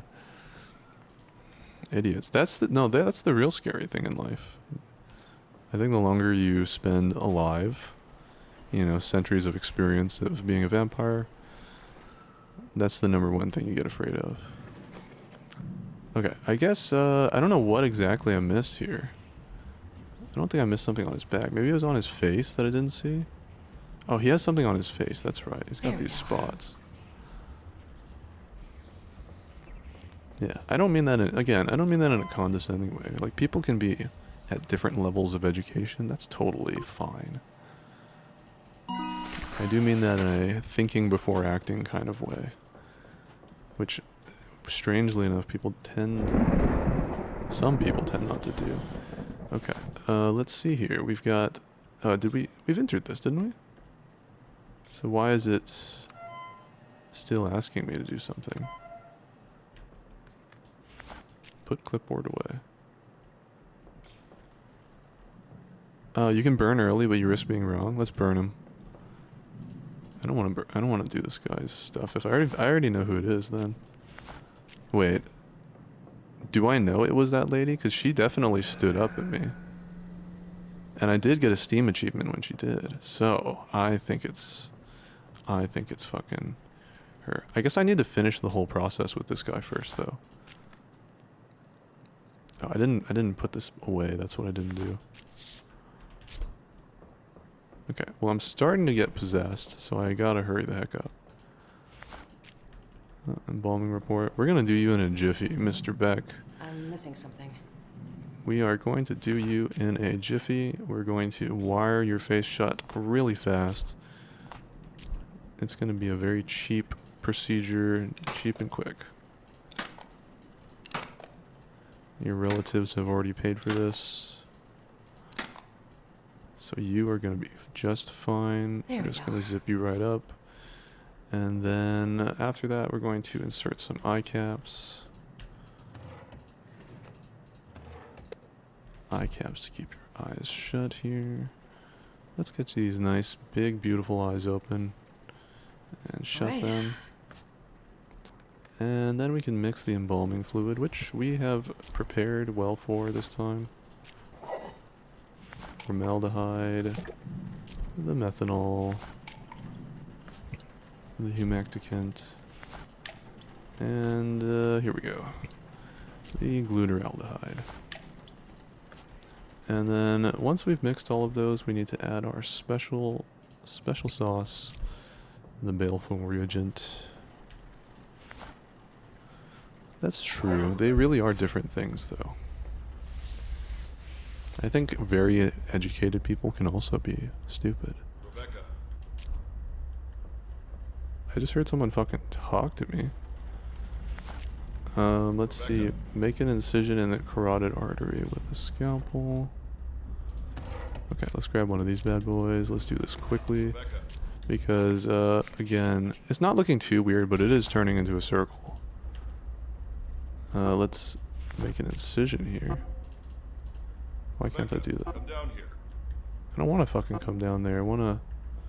Oh wait, do I need to do it? Rebecca.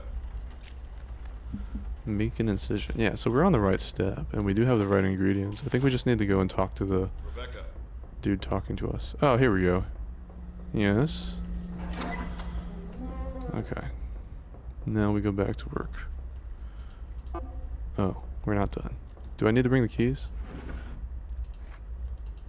No, I don't. I don't want to go down there, should I? I guess I have to. God damn it, I didn't want to go down here. So, little Raymond thinks he found a replacement. Another sacrifice to save his fucking skin. Yes. How do I get out of here? Do I need to find some keys or something?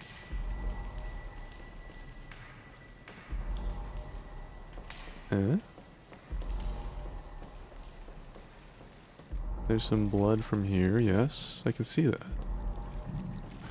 Wait, how do we get out of here? Some events are scripted and need interaction. Okay. What do I need to do then? Can I get out the way I came in? Probably not, right? Maybe I need to wander off into the sides over here a little bit more. But it is really dark. Let's see. You got nothing. You got nothing. You got nothing. You got a 4? What does that mean, 4? What does that mean? I got a 4 here? Wait, why am I opening your mouth? 7 4 7 0 9 4709. Is there a code on the door or something?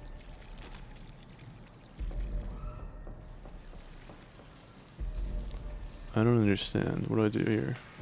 It's not on the list. It's not on my clipboard. 4709. What does that mean?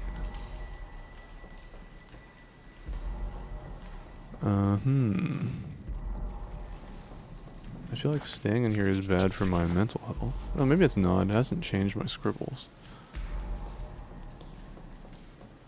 4709. Where does that go? Because I don't see any input for numbers. This is just a fleshy wall. This is a door. I don't understand. Well, you know, I didn't mess with this body enough, maybe, because I remember it still had something here. No. I didn't really look at this one. 47094. Oh, 1. So maybe it's 1. Oh, so there's a pattern.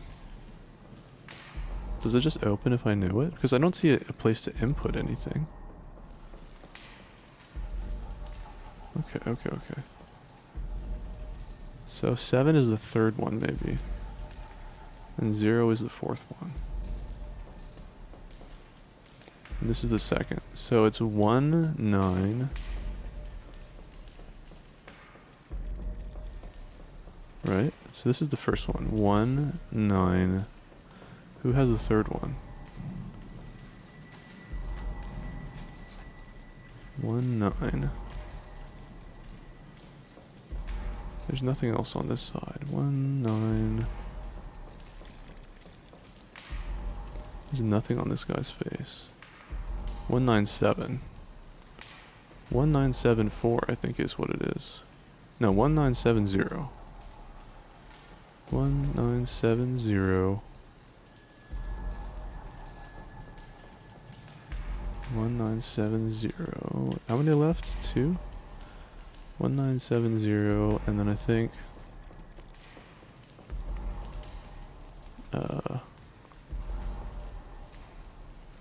44. 197044.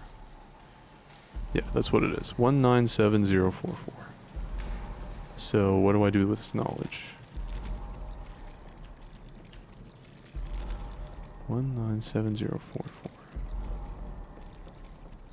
Is there like a key input or something? I don't see anything there.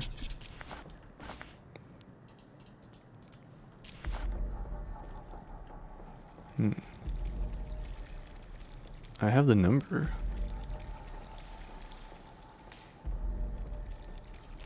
Do I like draw on it? Huh. Maybe I like interact with them in that order? 1.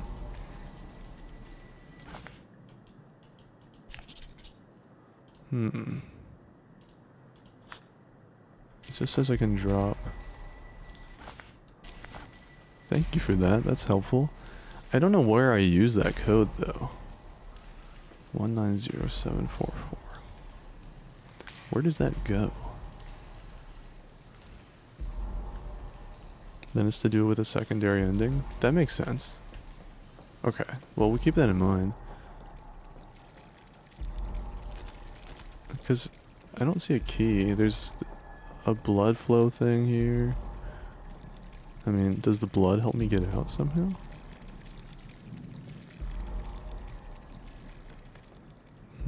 I don't have anything like in my inventory that can help me, can I? Yeah, okay. So there's something that I'm missing interaction-wise. Something. This is just a little nook. Did I not click on this guy, maybe? Oh, yeah. I just missed one. Oh, with the fucking key, the last guy, Jesus. So, I know the code, which is probably good that I messed with everybody.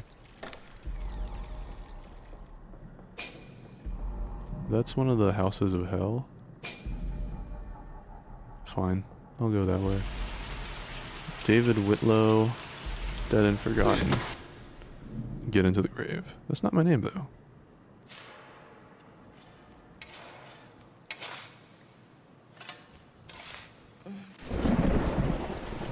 Oh, hey.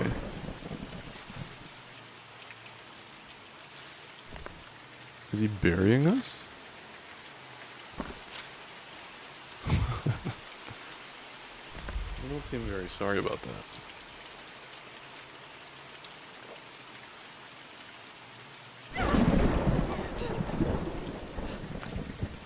We're just having a nightmare. That makes sense. Okay, well, there's definitely something weird in the basement. And it makes me think that the guy who works here isn't as nice as we think he might be.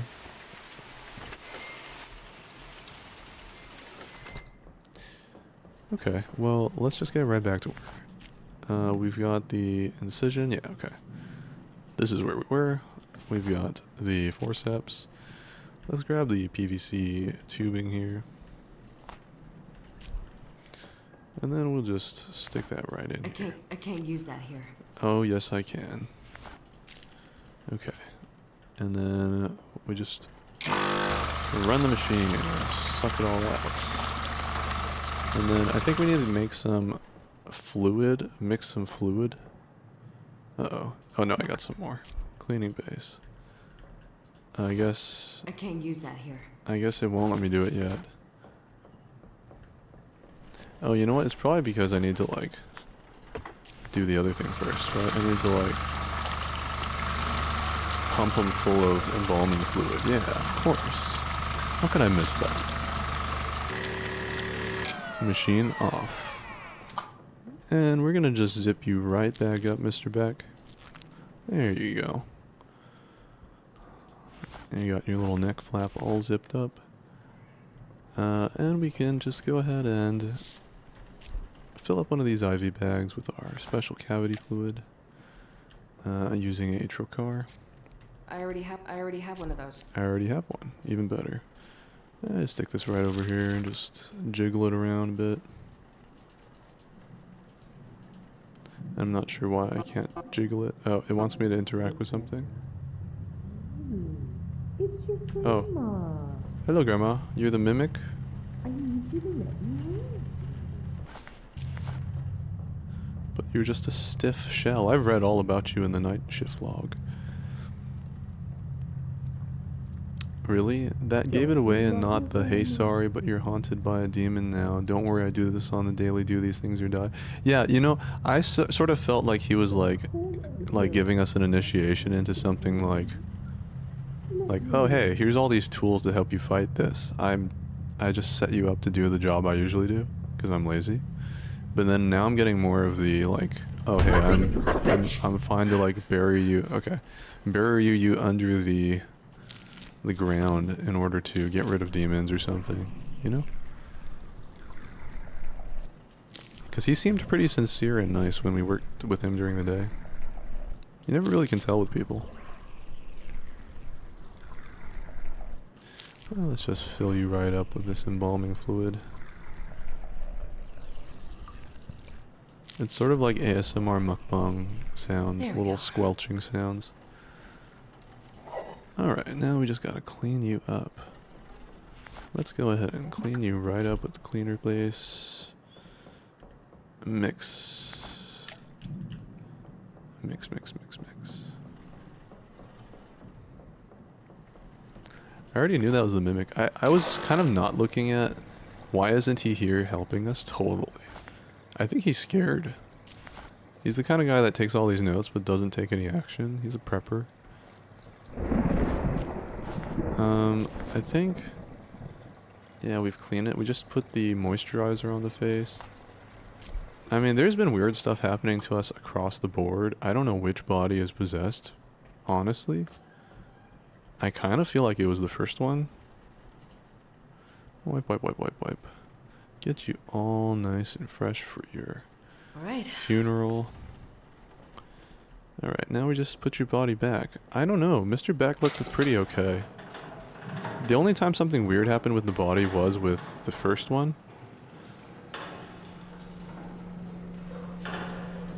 The stuffing of organs with embalming fluid is mukbang ASMR. It kind of is. Wow, I just launched him right in there.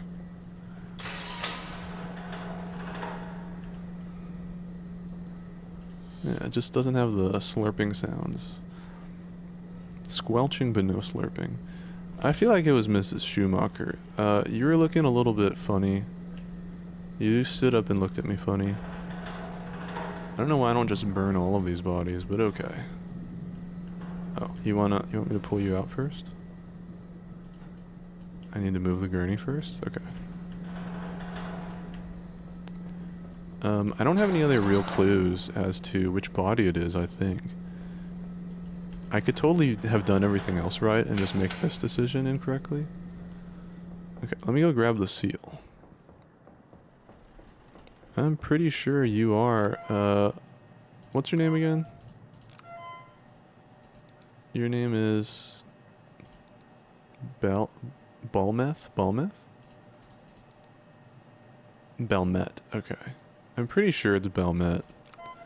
Let me double check that. So Belmet has these two symbols, and then no one else does, right? So those two. House of Immolation. Oh, you know, we also saw this symbol. I think it was pretty obvious.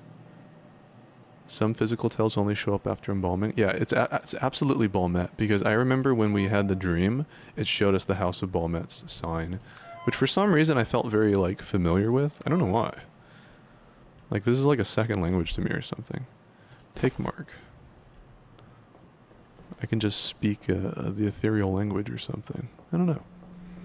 Alright, let's take a look then. Can we pull all you guys out before we decide? Physical marks. Which one is it? Do I need to pull them out to, like, get a better look at them or something? Yeah, physical. I mean, if I were to possess one of these people, I'd probably possess Mrs. Schumacher as well. She's got that scary demonic look, and it looks like there's plenty of extra space for me to fit in there. That's ideal.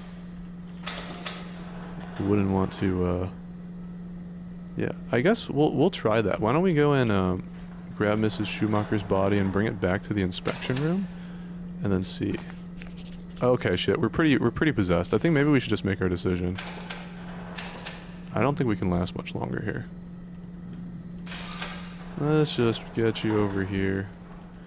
And then, how do I put the symbol on you? You're wrong, you know. Are you sure this is the right one? Yeah, I'm fucking sure for now. I'm really sure now. I wasn't sure before. It's weird that you just fucking talk to me. I'm gonna put you guys away. I don't want you to jump out at me. Oh, hey, nice. It's all automatic.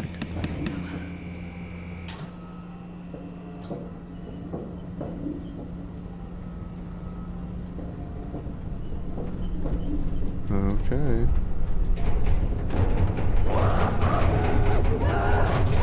Oh, that sounds like I picked the right one.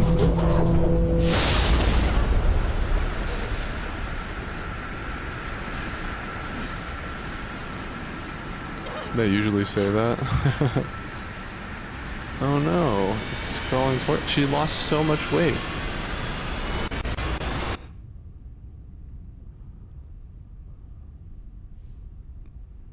That's the miracle diet.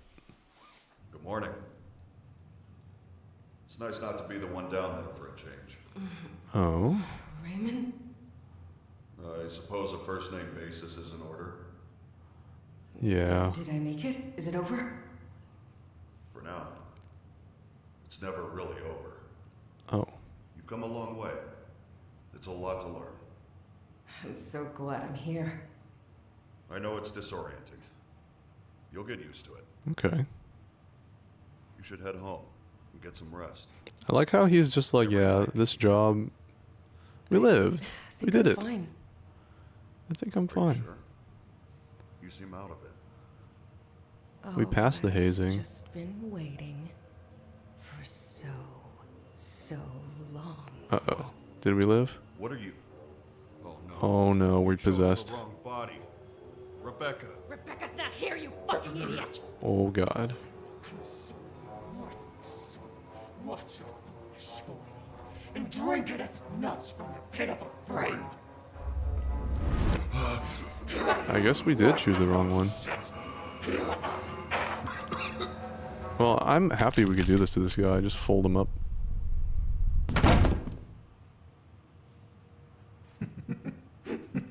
Nice. I don't know. I don't consider that a loss. I'd take that as a win. Ending 3 of 5. Oh. Bodies involved 3. Oh, okay. I guess I didn't know what the like the details were for finding the correct body. But again, I like that ending. I think that was like the best ending. What would the alternative endings be? Shift number 2. Oh, okay. So I can continue to play and then try to get a different ending or something? That sounds like fun. Let me think. Do I want to do that now or do I want to play a different game? Because I actually bought a couple of other horror games I wanted to go through. I think this would be a lot more of the... Well, I bet there's a lot of other events that could possibly occur. Yeah, I think this would definitely be worth to play more than one shift. So... I like how it has an embalming only mode. Just in case you like just enjoy the ASMR process. Yeah, so that's good though. We knew that we chose the right demon, we just chose the wrong body. Minor twitching, new demonic markings, new injuries that were undocumented, and movement. So it's really, really subtle things, right? Unless it's... Yeah, so we do need to inspect them after the embalming. Okay. Okay. I think that's what we kind of skipped there at the end. Because we saw a scene where it sat up, but maybe that's just a cutscene. Yeah, okay. Well, this was fun. I like this game. It's not as scary as I thought it would be. For me. I don't know about for some other people. I'm planning to play The Quarry next. Let me see my timing. Maybe I'll take a break for lunch or something. Let you sleep, Avicial. You've been on 15 hours ahead of me. Yesu desu. Oh, you have played this game, or do you need sleep? Which one do you mean?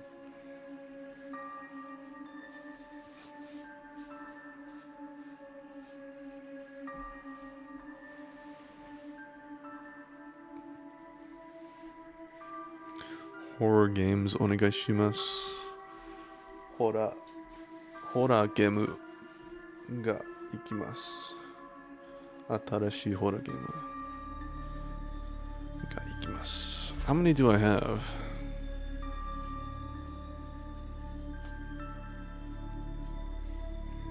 Yeah, I've got a couple. I've got a couple of good games. My puppy also wants some attention. Oh, yes, it does. I should check the bodies after embalming. Yeah, that makes perfect sense. I'll do that. I think when I log back on later, I'm going to enjoy playing another round of this.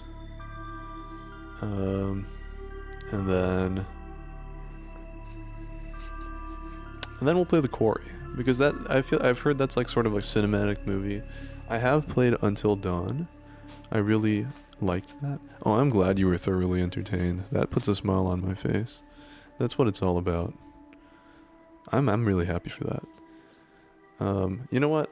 Let me check my schedule. I might actually have time to power speedrun, because I actually do want to get a better ending. I would like to speedrun through one more session. So let's do that. Why don't we do it? We'll run through one more session here, and hopefully pick the right body, because I think a lot of the time it took for me to play this was actually just learning the mechanics.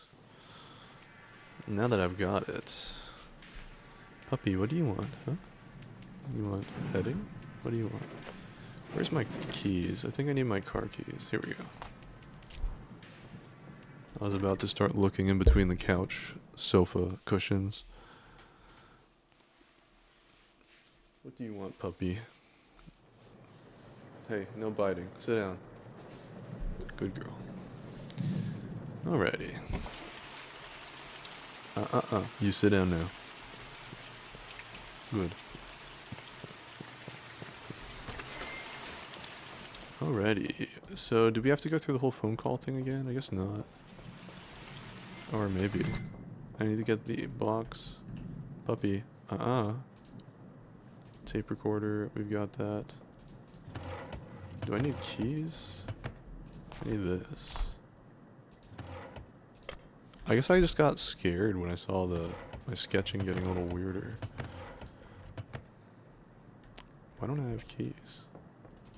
Oh, I don't need keys. Oh, I guess it gives me like the canon ending that I like beat it and I went back to work or something. That's probably why. At least I can keep track of things. Yeah. Alright, well, now that we got all this stuff in order. Oh, I'm so sorry. I'm sorry about that, Daniel dude. I swear it's not that kind of stream. My puppy is, needs my attention sometimes.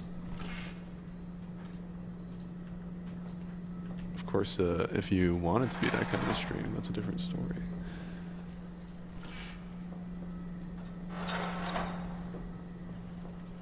Alright, who are we gonna work on first? Miss Brazil, Miss Grandma, or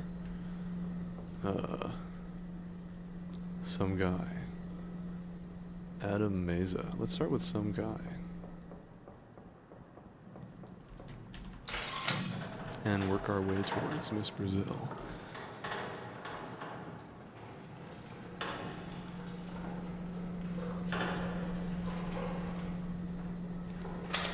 Okay, we've got the whole pattern down. We know exactly what to do here.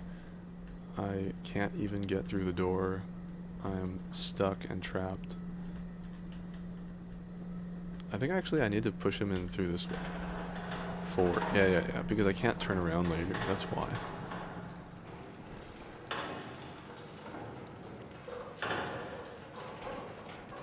Well, you certainly have the right username, Mr. 666, for this game. Okay, so we've got the clipboard. We just gotta inspect. Do a little inspection. Little scratch mark on the back. He does have something here on the chest. And we can take a look at his feet. That one looks a little bit something. So let's go and take a look on this side. He's got a little bit of a mark on his feet there. I don't know what this is considered. Maybe a scar. There we go. Oh no, that's actually a tattoo? Or I actually don't know. It's kind of magically appearing on both sides of him. And we've got, yeah. Poor guy. This guy looks like he's a little bit too young to have died of most natural causes.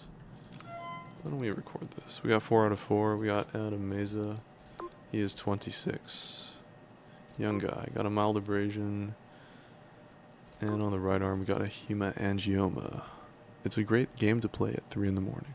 Oh, you must be in a European time zone? 1, 2, 3, 4.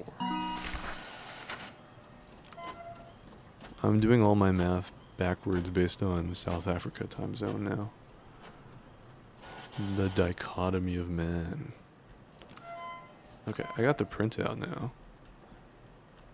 I feel like I'm a I'm no longer the mortuary assistant. I'm the mortuary manager. Surely this time I'll choose the right body. Okay, well, we need to wire your face shut. Naturally. Could you guys stop putting the supplies in random places, though? This is totally different from yesterday. Who's resupplying this? I thought that would be my job as an assistant. It's honestly in the most random places now.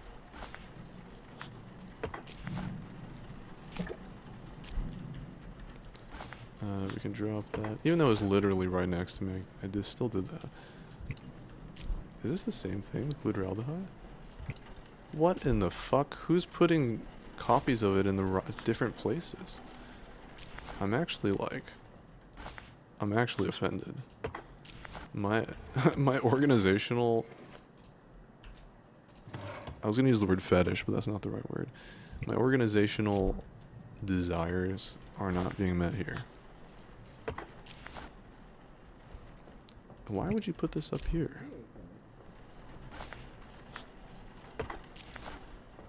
Every good technician sets up his workplace in advance, you know? Do I need to look at this code? Is it different from last time? 2566, that's fine. Where are the fucking face staples? Face staples. Where are you, face staples? Oh, they're right here. Setting needles, and then... Oh my god, they didn't put the fucking tool next to the face staples. Are these it? I can't tell what this is. Scalpel. Might as well pick them up anyway, right? Where's the little tool to staple the face? I already looked in here. Oh, they're on the table. I wouldn't have looked over here, honestly. Random placement on? Oh yeah, I guess it's a difficulty setting. That makes sense. But once you get it down for the first body, you'll probably know where everything is. Because I think it's to slow you down and being able to figure out the possession. There we go. And now we get the little eye caps. I think eye caps were... Oh god, where were they? I saw them somewhere. Oh, here they are. Eye caps. Let's get these big, beautiful eyes open. Okay. Yes. Okay. Yes, you need something? Okay. Now we go back to work. We can watch what happens from farther away. There we go. So, these things don't mean that somebody's possessed. It just means that the demon's trying to give us some fear. Alright. And, okay. So now we've got that done. We're gonna mix our embalming fluid with things that we put on the floor in advance. Because that's how we like to do it. We like to organize. Okay. We have polar opposite fear reactions. What is your fear reaction like? Because I've seen you play Project Zomboid. You seem to keep it pretty calm and collected. Let's see here. We've got Reagent. I always forget this ingredient. I always forget that I'm working in a haunted one. I've spent so much time just doing the regular job. Alright. And then now we can slice open your neck. Zip it right open. Clip it open for us to take a good look into, and we're gonna pipe in a little bit of PVC right into this little opening here. He's gonna sit tight and enjoy the work there. We're gonna go ahead and also head over to the night shift. Plug it in the password that for some reason I memorized. I played Baby Blue Nightmares a few days ago. Lots of screaming, swearing, and pleading. That sounds like fun. I hope you have the VODs for that. You know, in fact, if you'd like to play some horror games together, I would love to co-stream with you sometime. Let's see, we need to go to the sigils. That's what we need to go to. Okay, so let's leave it on this screen, and then we can take a look. Let's put all this away. You're fine. Zip you right up. And let's take a look. We need one of these little leading strips. How do I use it? Oh, okay. It's catching fire. It's not so much on fire. It's super on fire. It's over here. Okay, so maybe it's inside one of these. Could it possibly be like on the back of a card or something? No. Not this. Where could it be? Where could it be? Is this a key for something? A large old key? How come I never noticed that before? Let's see. Which scare is my favorite so far? In this game? I like the guy with the white face, yeah. He's kind of like creeped us out multiple times because he kind of creeps around, so I like that.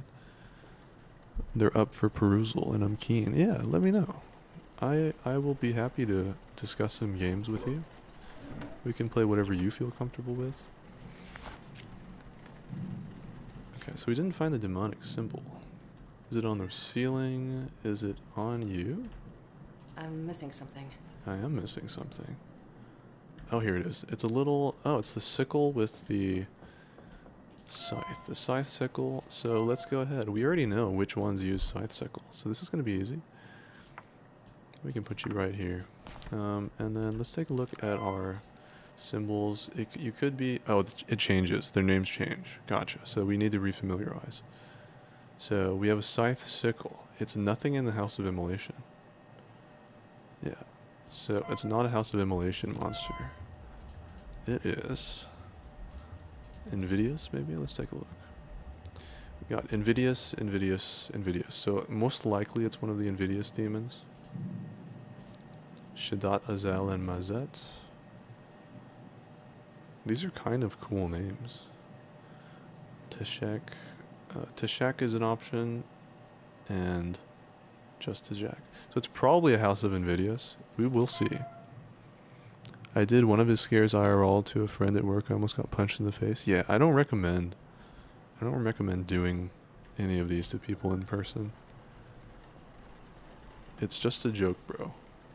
Doesn't really cut it when they've shit their pants. Okay, empty reservoir. Okay, so they moved all this crap around. Where is the bags? Here we go. IV reservoir bag. Yeah, and then we can get a nice little... Where is that tool? That's for the face. Where is the tool for the... Shit, where's the tool for the embalming fluid? I keep thinking there's something in these drawers and they're always empty. Why don't I just fucking leave them open at this point? Jesus. Where is that tool? Is it? No, it's not up there. Oh, it's here. Okay. Trocar. I'm wasting a little bit of time in here. Yes. Nice. A little bit of ASMR.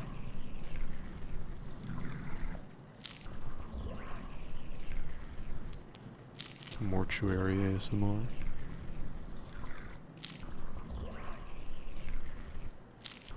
Alright. There we go. Nice. Good stuff. Let's take a look then. Mix the cleaners? Sure. Let's do it. Mix the cleaners in the closet. Cleaner base. Mm-hmm. Tank cleaner. Nice. Apply moisturizer to the face. Moisturizer. Moisturizer. I think if I were in this situation, I would literally knock everything off the shelves and put it in one place.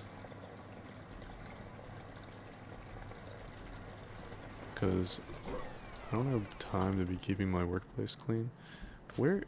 Oh, moisturizing wipes. God damn it. It's just in the most random spots. Wipe your dirty face. Wipe your face. Alright. Alright, I don't particularly see anything wrong with this body. I think it's time for us to do another... I want to call it a litmus strip test. For some reason. It's kind of like a demonic litmus strip.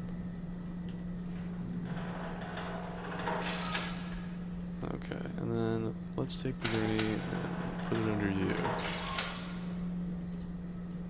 Slide you in there. Throw you right in. Throw you in. Okay, there we go. And let's take you. So she has some marks on the face. Maybe I should... Did she laugh? Did she just giggle a little bit? Did I see some movement there? I'm not sure. We need to do the clipboard check. Rotate, nothing. Arm, markings, leg markings. I think I missed one on the foot here too. Oh, never mind. Her feet are just kind of dry. We can moisturize that later as well.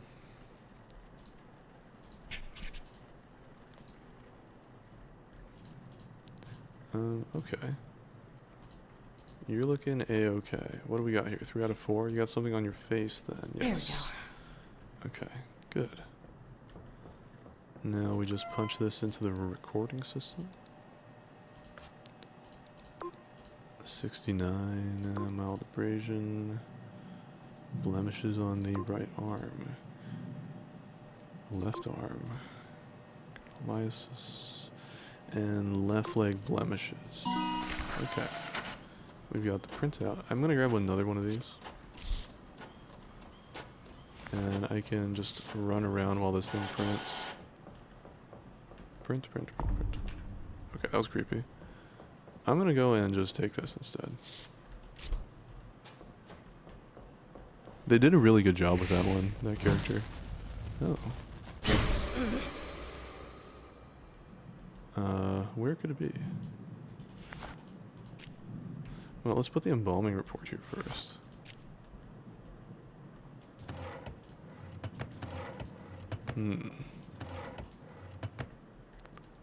Where would the symbol be? I think they wouldn't put it somewhere too dark because it would be hard to tell. Oh, here. It's a little, like a musical note, an upside down musical note. So it's this one.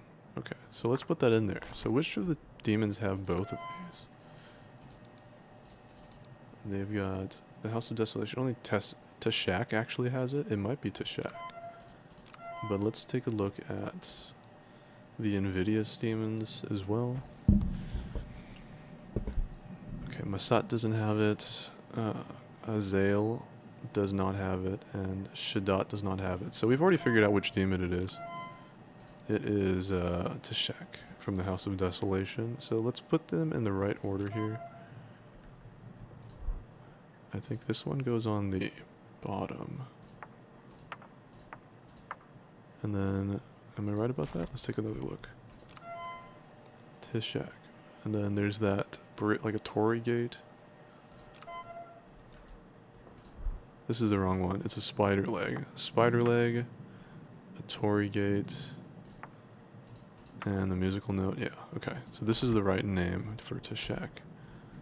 Okay, so now we just need to get the bodies done quickly and make sure that they are,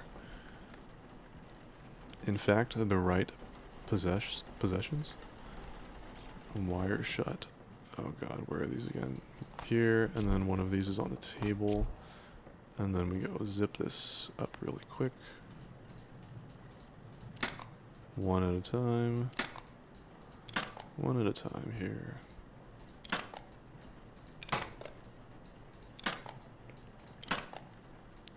And wire your mouth shut. There we are. Perfect. And then we can do the eye caps. Big, wide open eyes. Alright. Shut them. Okay, and then I think we mix the fluids. So we got the methanol here.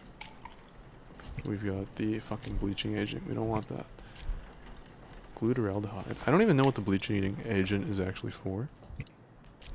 Formaldehyde. And then I think one was on some weird place. Yeah, up top. Rebecca, come here. Come here now. Oh no. I don't want to go there. Fine. I'll go there. I'm like really slow.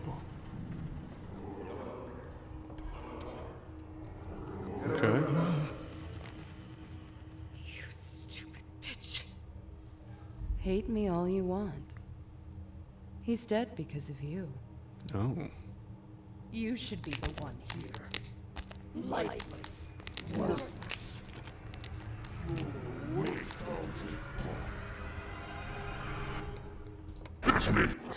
Oh. Okay. Pretty good. Are the eye caps my favorite part? They might be. They might be, actually. It's very satisfying to stick them in there. It's like getting contacts in.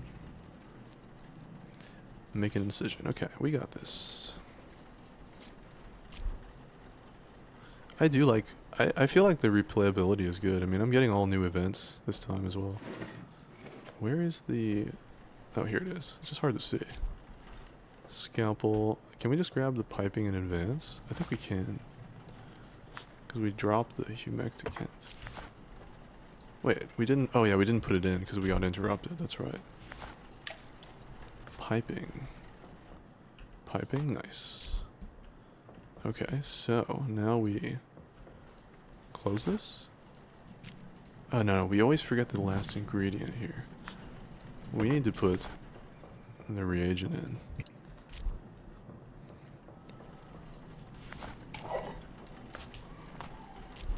Okay, now we just unzip your little neck here. Stick in the forceps. Tube you up. And get your brain away. Then turn off the pump, remove the tubes, and close the incision.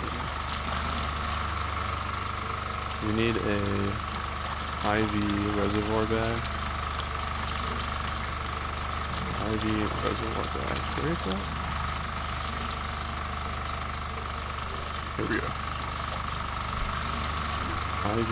What is even in here? I don't even know.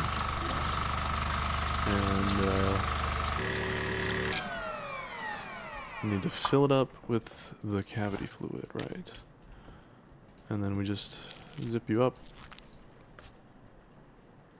And then get the trocar, right? Trocar? Trocar. I'm not overly familiar with using trocars. It wouldn't be my tool of choice. My 20/20 vision could never. That's great. I don't actually need glasses either. But I would just imagine that if I did, it would feel satisfying to put contacts in.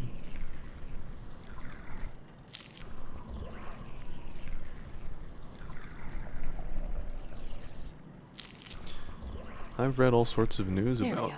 South Africa recently, so I hope you're keeping yourself safe and in a good place. Mix the cleaners in the bathroom.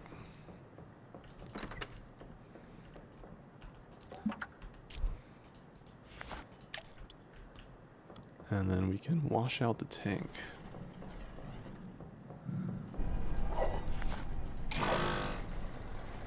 Okay. Wash out the tank. You know, weirdly, if just focusing on the work really does reduce the amount of fear. For me, at least.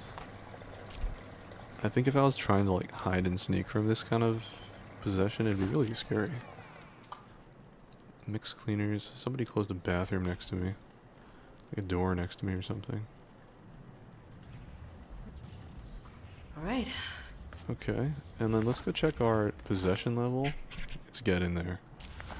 Return body to cold storage. Okay. Did we see any sort of, like, movement from her? It's kind of dark in there. It's a little bit too dark. I can't see. Oh, there we go.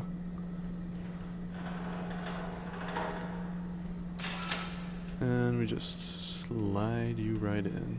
I think we take the gurney away first. Yeah, I don't know which body it is. That's the problem. Okay. Now we've got the last body here. Did it move or do anything weird? I don't know. This one does look kind of scary.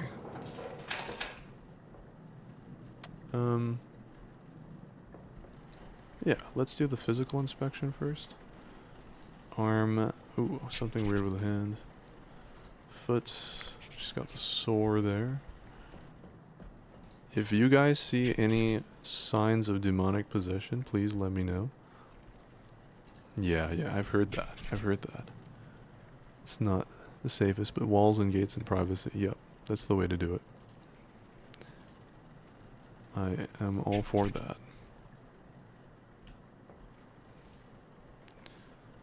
You know, when I was in South Africa, I was told that they don't just rob your house, they unscrew the windows and doors and take it home with them. Okay, so we've got all of these. Okay, I think she actually verbally confirmed that too. So let's go to the record system. Age 25, mole on the head, hemangioma. On this one, contusion on the right leg, contusion on the left leg, okay. And then we can just wait for that to print. What do we do next? I think we can start just grabbing these supplies then, just dropping them on the floor. I should just grab this because I always forget this one.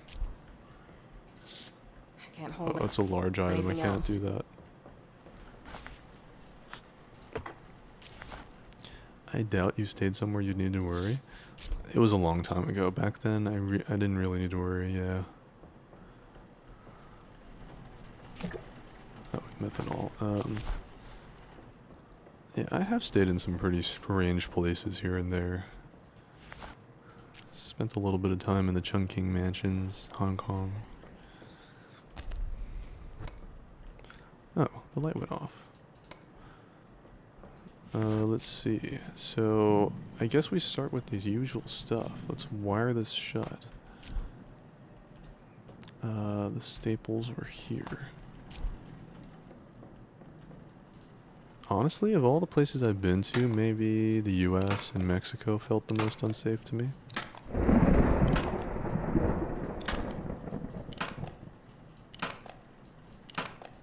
The most safe is probably... There we go. Probably Japan, New Zealand. Let's get these eyes nice, wide and open. Again, if anybody does see signs of demonic possession, please do tell me. because I haven't. They all look All right. just the same to me. Okay, now we've got to do the embalming fluids.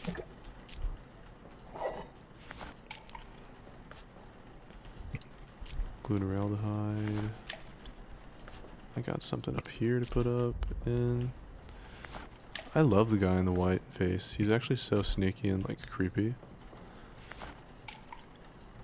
Okay, so I think I did that. Now I just need to put the special sauce inside. Then I get my scalpel and my forceps and some PVC piping. Yeah, the casual gun carrying is genuinely scary. I'll bathe in the blood of the righteous. All of mankind of sin. I come and show him. Okay, so you guys tell me, is this demonic possession? Because last time I checked, that's what this looks like. I have come. Oh. Oh no. Oh no.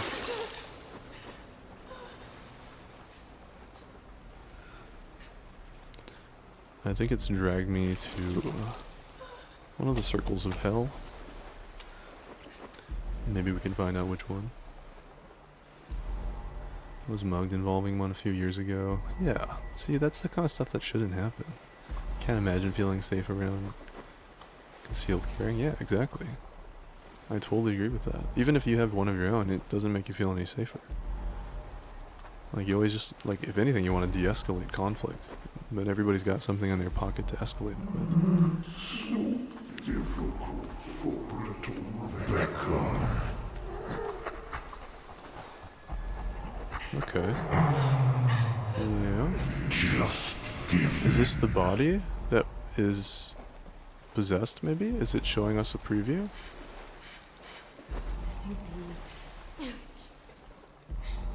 What am I doing here? It gave me an interaction. Oh. You killed him. You threw away his love with your selfish sin. In his final moments, he regretted you. Do I just smash his face in, maybe?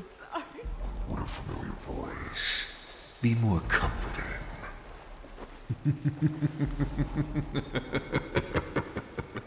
Just let me in, Rebecca. It will all be over. Okay. I wonder how much they pay me to do this job, because it should be substantial. Get the hazard pay, you know? Yeah, again, I am really sorry that happened to you. Was that in South Africa, or was that in the US?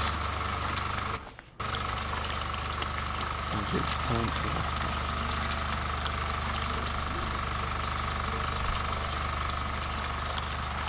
not enough, I can tell you that much. Yeah.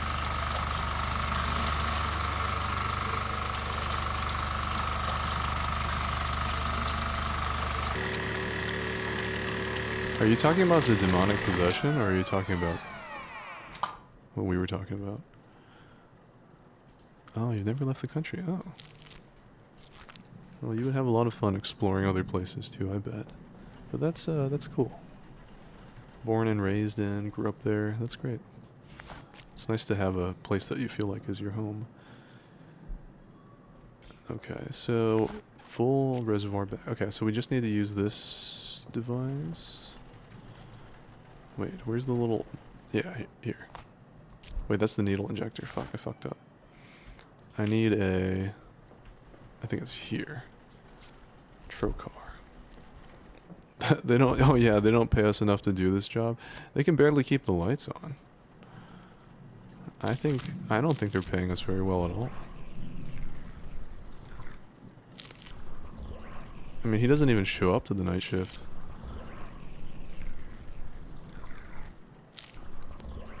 If this were a real job and you'd have to go through these things for real, how much money would it take for you to accept this job? For me personally, I would say like There we go. nothing. Nothing would ever be enough. Yeah, see that looks bad. Okay, so I can barely see. What do I do? Mix cleaners? Okay.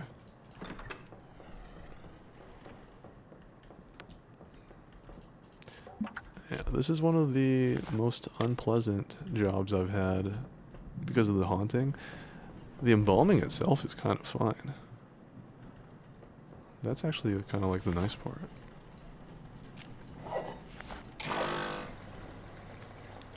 Moisturizer. Okay, moisturizer.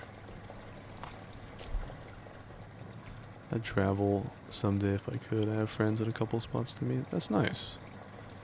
That's great. That's the best thing about the internet, right? You couldn't pay me to take this job with the demons involved, yeah. Yeah, I think so.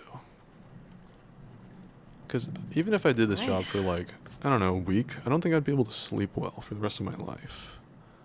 Right? Even if it was like purely isolated, I don't think I'd be able to sleep. And having good sleep is pretty damn great. Alright, so we've embalmed all the bodies. That's the problem now. We've done everything right, so to speak. But I have no idea which body it is still. Do I need a litmus test for it? Is it gonna help if I get a litmus strip? Oh my. Grandma, now is not the time. I just wanted to visit you. Uh-oh. Don't you miss me? Yes? I brought you something. Oh.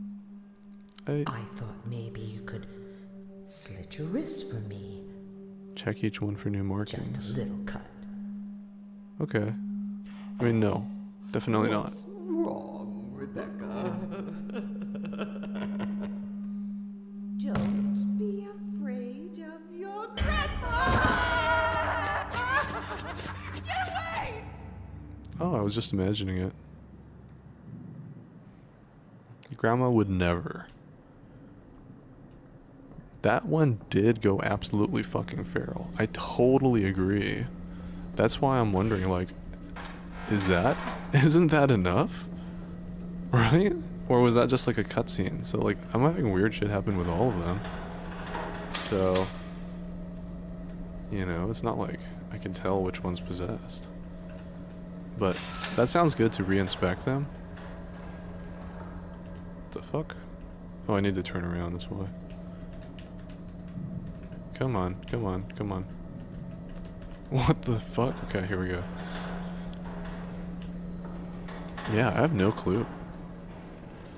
I guess I'll re-inspect them, even though I'm like kind of short on time. And that I passed through this door in a weird way. Okay, yeah, let's take a look, right? Rotate.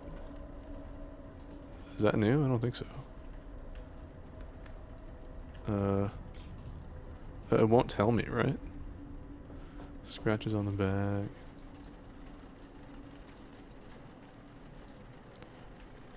Chest. I mean, he has a new... I don't remember there being a scratch, per se. Oh, entry number 1. Right shoulder. Left shoulder. I mean, yeah, that's a mild abrasion, right? Stop looking at me. Yeah, that's a mild abrasion on his left shoulder. So I don't think there's anything different with this guy. Yeah, he still has that mark on his wrist. I wouldn't say it's him.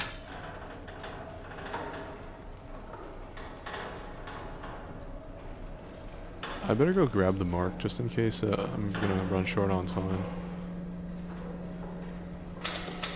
Because I think the hauntings is like increasing due to my possessed level. Right? I'm looking super possessed here.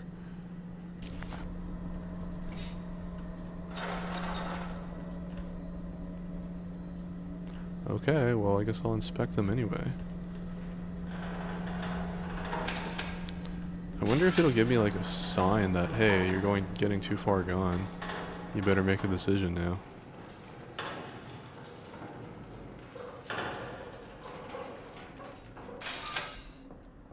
I'm gonna go grab the mark.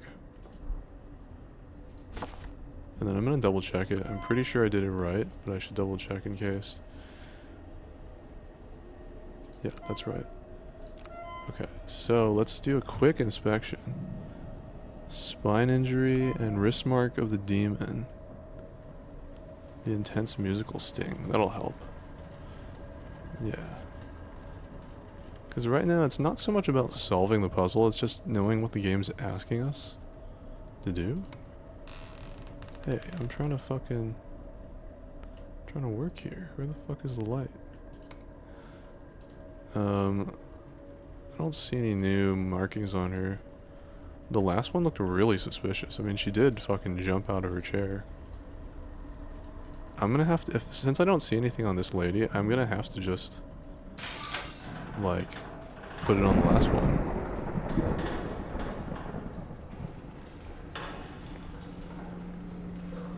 No one else did anything like that dramatic.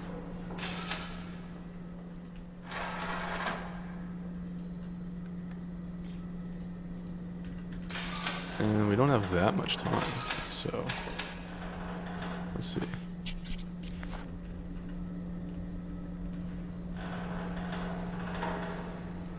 I mean, yeah. Mark. Are you sure this is the right one? I'm not sure, man. I'm super not sure.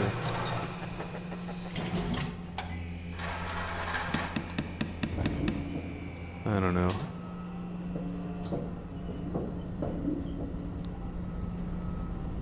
Come on, baby. Come on.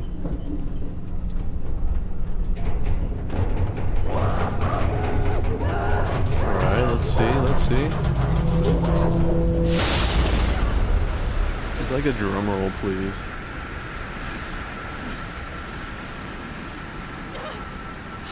Okay. I'm having the same cutscene, but does that mean it's dead or not? Oh, wait, this time it kind of got dragged away. I don't know if that happened last time. Wasn't really paying attention.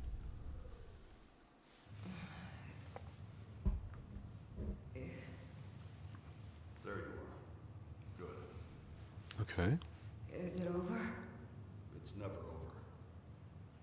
But you survived. Okay, the dialogue is different. What do you mean? Can I leave? I want to go home. You can leave. But once an entity finds you, all the houses of hell will do anything to get back to you. What? I'm sorry, but it doesn't end here. From now on, there is always a chance this will happen again. No matter where you are. Able I to don't check want with this. ashes. I Oh, just want to leave. What do I do? that sounds good. I'm sorry, but there's Let's no see if we did it. So far, it seems fine. I've spent years learning everything I can to keep these entities at bay. It's the only thing we can do. So what, you're waging some selfless holy war? It's not a war. It's survival. And I mean, hardly do we call just it trust selfless. Raymond, what he's saying, like, We're caught at randomly? the front line of something larger. Maybe But I he's don't just do trying to this get for us to do some his bigger job for good. him for really cheap. We either face it or fall to it. I wish I could claim to be Because, someone as far as I can tell, the Something demons only that fits appear, all. like, But I simply want through the dead to bodies, right? just like everyone else. So if I don't encounter When I dead first bodies on a experienced daily this, basis, I'm I good? had to make a choice. I could run and spend the rest of my days in fear, or I could learn to face it and keep some semblance of a normal life. Normal. Right. It's not a life I would want for anyone, but choosing between a life of fear or control. You're the first person I've met to face this hell and survive. So I'm offering you a different kind of job. Work the night shift. Learn what I know. Give yourself a chance. Yeah, I at a don't life trust this guy at all. Fear. I don't know what you experienced, but I know it uses the worst parts of you against yourself. The more you experience, the more you'll confront the darkest. I bet there's something in his basement. Because I remember there was an actual trap door back there. I'm offering the tools to take control. The choice is yours. I hope you come back. Yeah, his logic doesn't really register with me. Okay, so this looks like the canon ending, though. This is like the 1 of 5 good ending. Nice.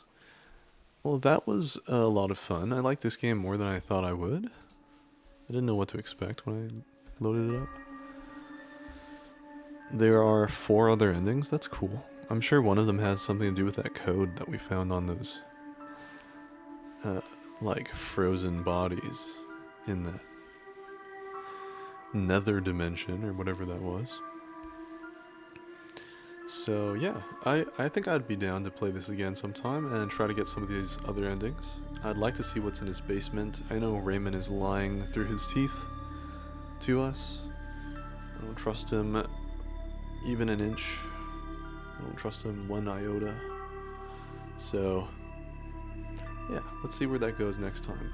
I will probably log on later today and play The Quarry. And I also have, I think I got another game as well. I got a bunch of new games. We played Order 13 yesterday, which was really fun. I thought that was great. It could have been designed better in some ways. We have the Cabin Factory. Yeah, I also haven't done this and it sounds nice. It sounds relaxing. We investigate cabins, prefabs, I guess, and see if they're haunted or not. I also have another game that I've wanted to play. I don't know if it'll be any good. It's called I'm on Observation Duty 4. That seems to be the one that's the highest rated in the series, according to Steam. It sounds like a point and click kind of game. I've seen some of the screenshots. Personally, I don't feel like it's a very scary game, but it might be fun to try. I'm looking for something that'll make me feel chilled to the bone. You know, one of the games that has scared me the most that I have not played more of, I think I was just not in the right mood or in the right time at that time. It's a kind of spot the difference game, yeah. Yeah. I think the Cabin Factory is also kind of like that. And I haven't played any of those except I actually played Exit 8. So I think that was pretty fun. It was really easy and not scary though, but it was fun. I think there's a follow-up to that game as well.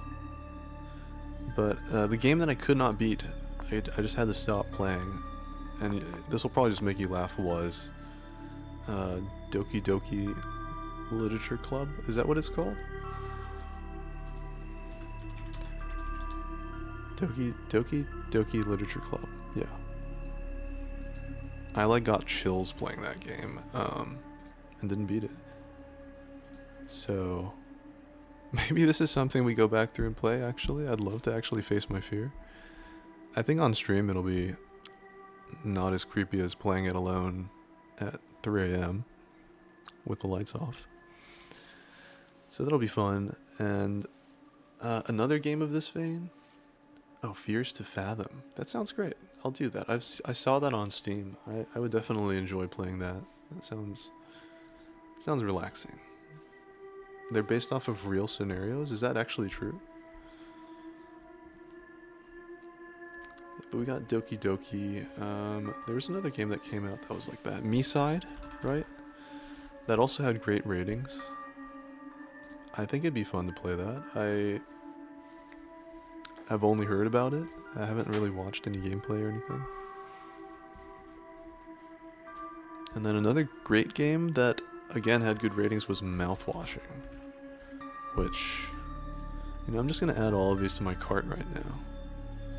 Because then I can remember it. Is there like a Steam sale on or something? It looks like everything's on sale. It's kind of nice. What season is it in the Northern Hemisphere now? Let's see. What season is it?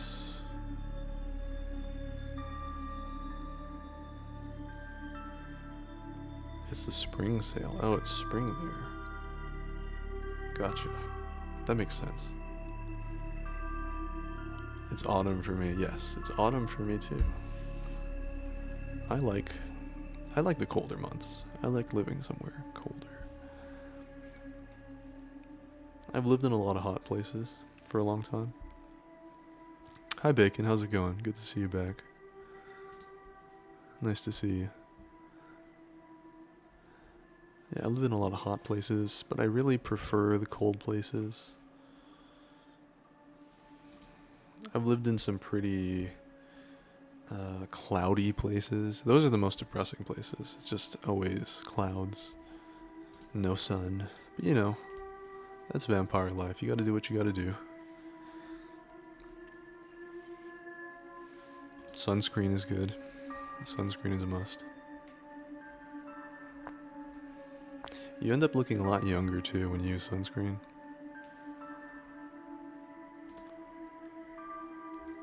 Yeah, it's the spring sale. So I guess I'll add up a bunch of good games. The Walking Dead Telltale series. I'm not sure how much I would like it. Is Heavy Rain considered a horror game? I'm gonna add this to my cart. Because I've always heard things about Heavy Rain, and it looks like they made a remake of it. I think it was a much older game.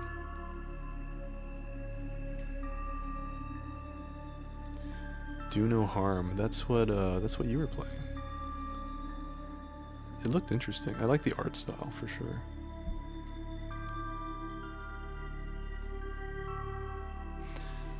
I wonder if I could just stream my Steam window thing. Let me do that. Steam.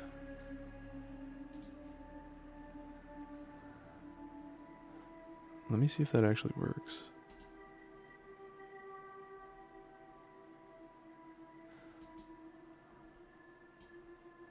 It's more of an interactive film. Oh, okay. That sounds like fun. Let me see if I can get this full screen thing going on. I think there is a way to do this. Steam. Yeah, this should work. This should work. Maybe the regular EXE doesn't work, but the big picture mode?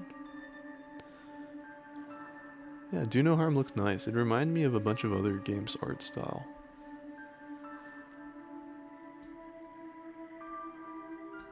By the way, if you guys have enjoyed watching me stream, be sure to follow Avesiel, because she is a great streamer. She's a lot of fun to watch.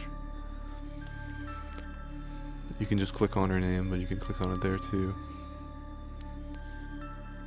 Capture window in OBS. Yeah, that's actually what I'm doing, but it's not popping up. I'm not sure why. Maybe I need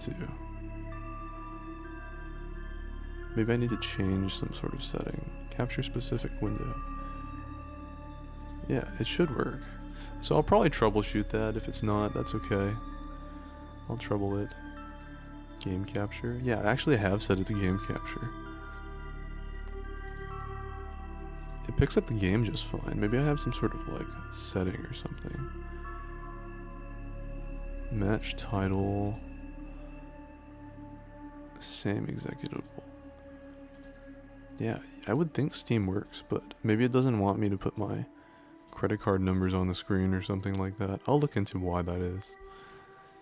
Because I think it'd be fun. I would like to scroll through Steam with you guys, and if you guys see games that you like when we scroll, I'll just buy them all. And we can play all of them. Yeah.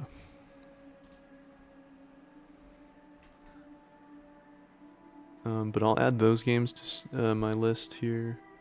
It might consider it a game because it's an application. That's what I was thinking, yeah. I have it on my game capture as a window.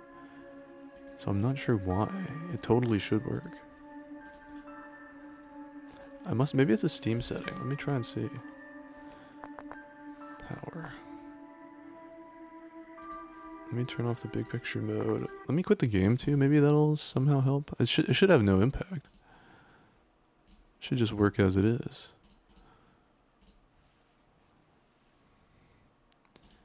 Let me see here.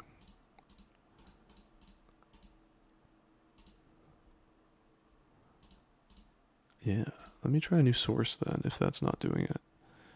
Maybe it considers it some kind of like browser or something. No, I don't think so.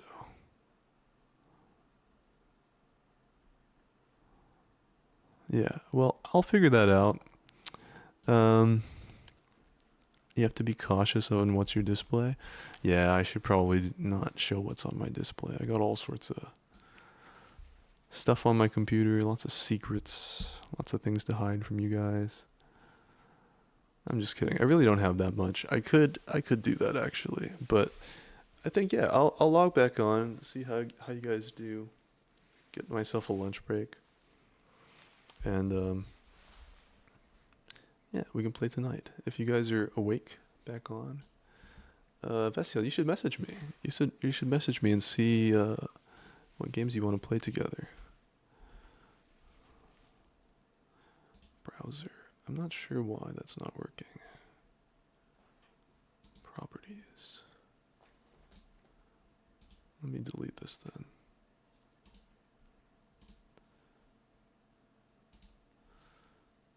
Display capture.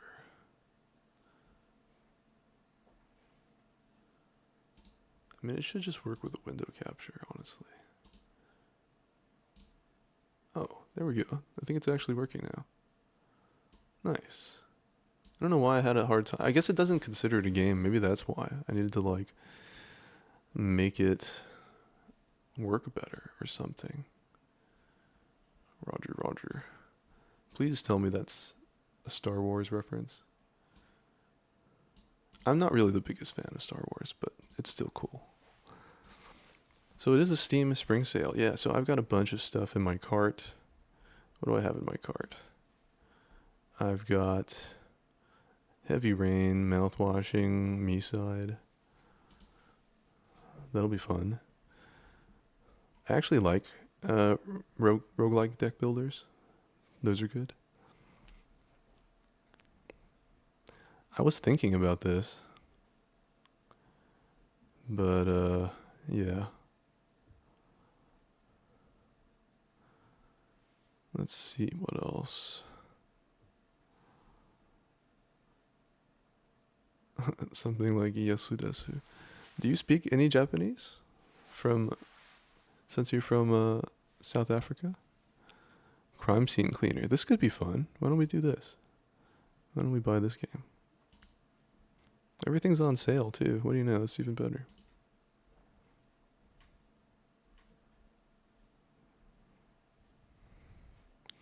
Outlast Trials. This could be a fun game to play together, right? I haven't played this.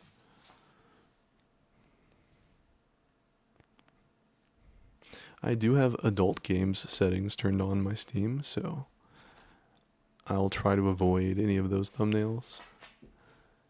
Anime has afforded me no useful Japanese. Ah, I see. Yeah, I don't remember learning Yasudesu on Duolingo. I've been picking up some Japanese here and there. I do watch a lot of anime. This could be fun. I mean, I can certainly just try it out. Let me just add it. 60% off. Amazing.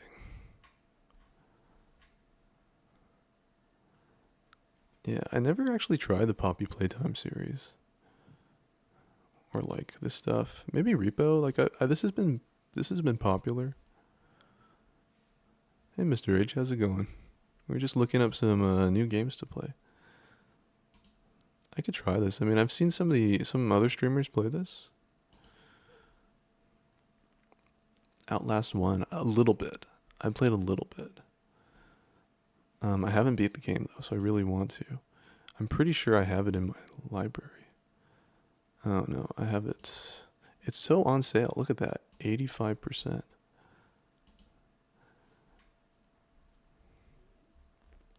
I'll just buy it then.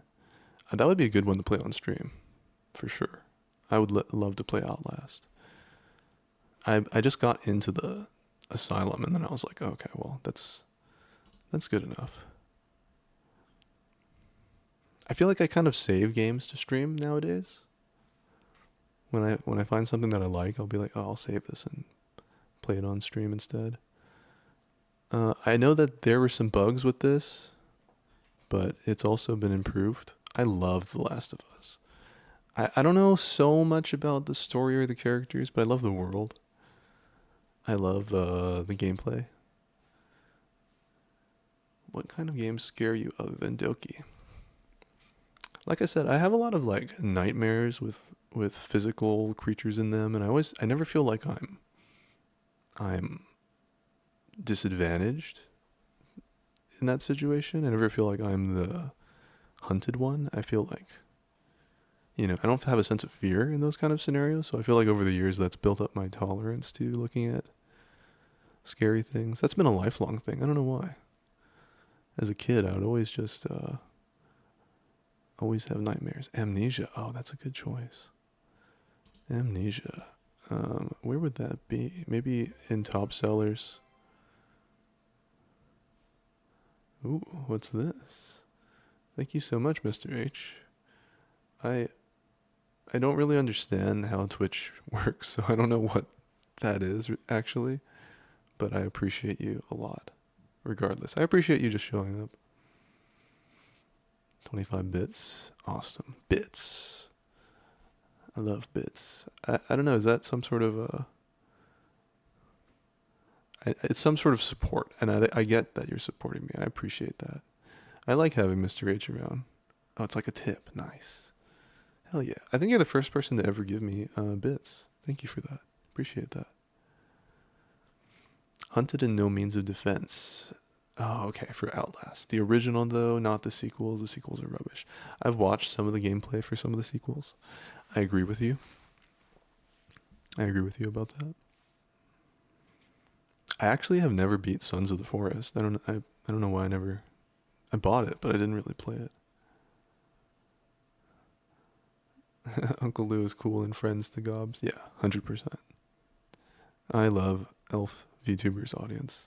They're honestly so like positive. It's like I don't usually see that kind of community, so it's really nice to refreshing. I played a little bit of Lethal Company. I never really enjoyed it that much. Dredge, it could be fun, maybe, but it doesn't strike me as being scary at all. I have played a little bit of Silent Hill 2. I could definitely play it again because it's really fun. It's a very fun game. I don't think I was scared either, though, unfortunately. Maybe initially. I think walking through the misty town at first and being like, what?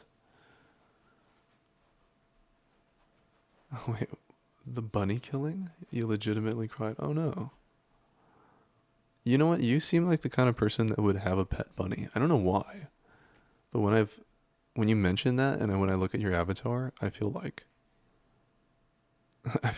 you probably have a pet bunny. I don't know why. Actually, you and Elf have been making streaming look so fun and cool. It is fun. It is cool. You had to press a button to finish the kill. Oh no.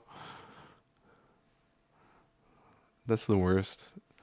It would have been nice if they had some, you had a couple when you were very young. Oh, that may be why it affects you more.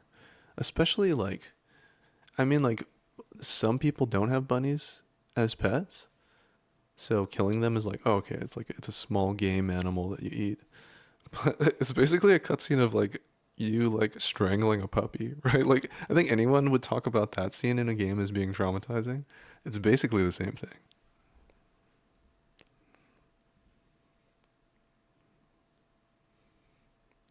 Body Ham. Ooh. I wonder if that was a good game. That might be fun.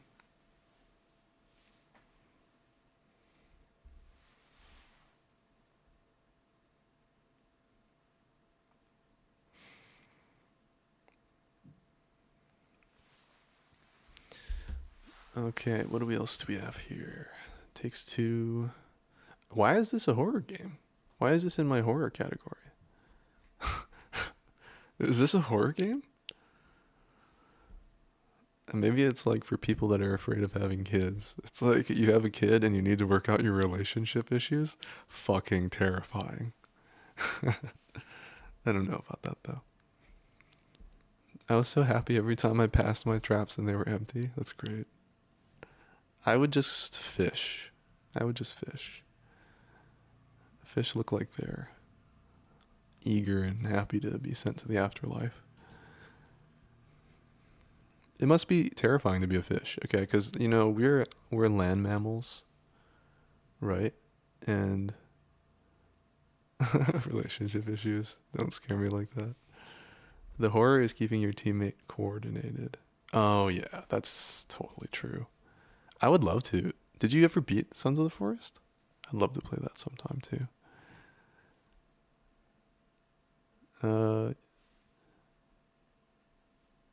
Yeah.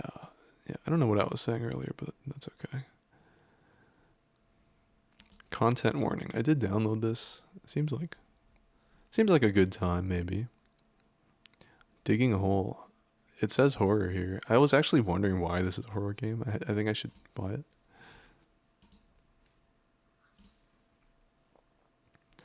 Honestly, relationships used to scare me so much. That's kind of reasonable. Like, I get that. And it really depends on who you have dated in the past, too. Some people are make you afraid of dating again. I can understand that.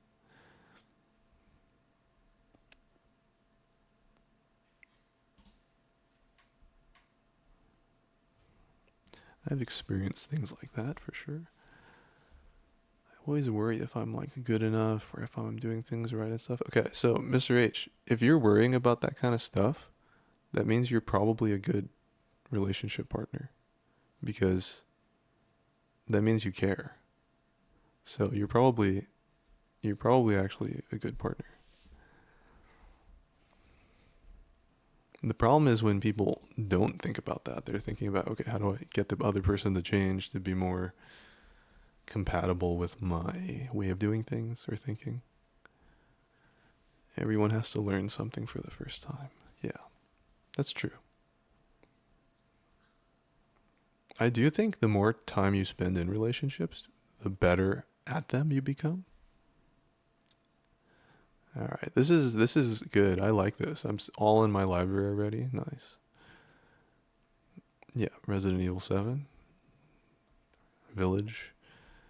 I will continue these run-throughs. I'll start a 7 run-through maybe. You okay, puppy? What are you doing good? What are you doing there, huh? What are you doing, girl? She's yawning and stretching and looks eager for some playtime. This kind of seems cool. SCP-5K. I played an SCP game for the first time a few weeks ago.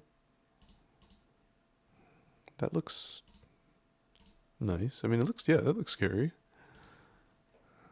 Alright. I mean, it's a co-op or single-player tactical horror FPS. I don't know, that sounds fun. I like tactical horror FPS. All of these things are a yes for me. Puppies doing cute things. Just existing, they're doing cute things. But they are very naughty, so. Total War Warhammer. I haven't played these games. The Signalis. Signalis?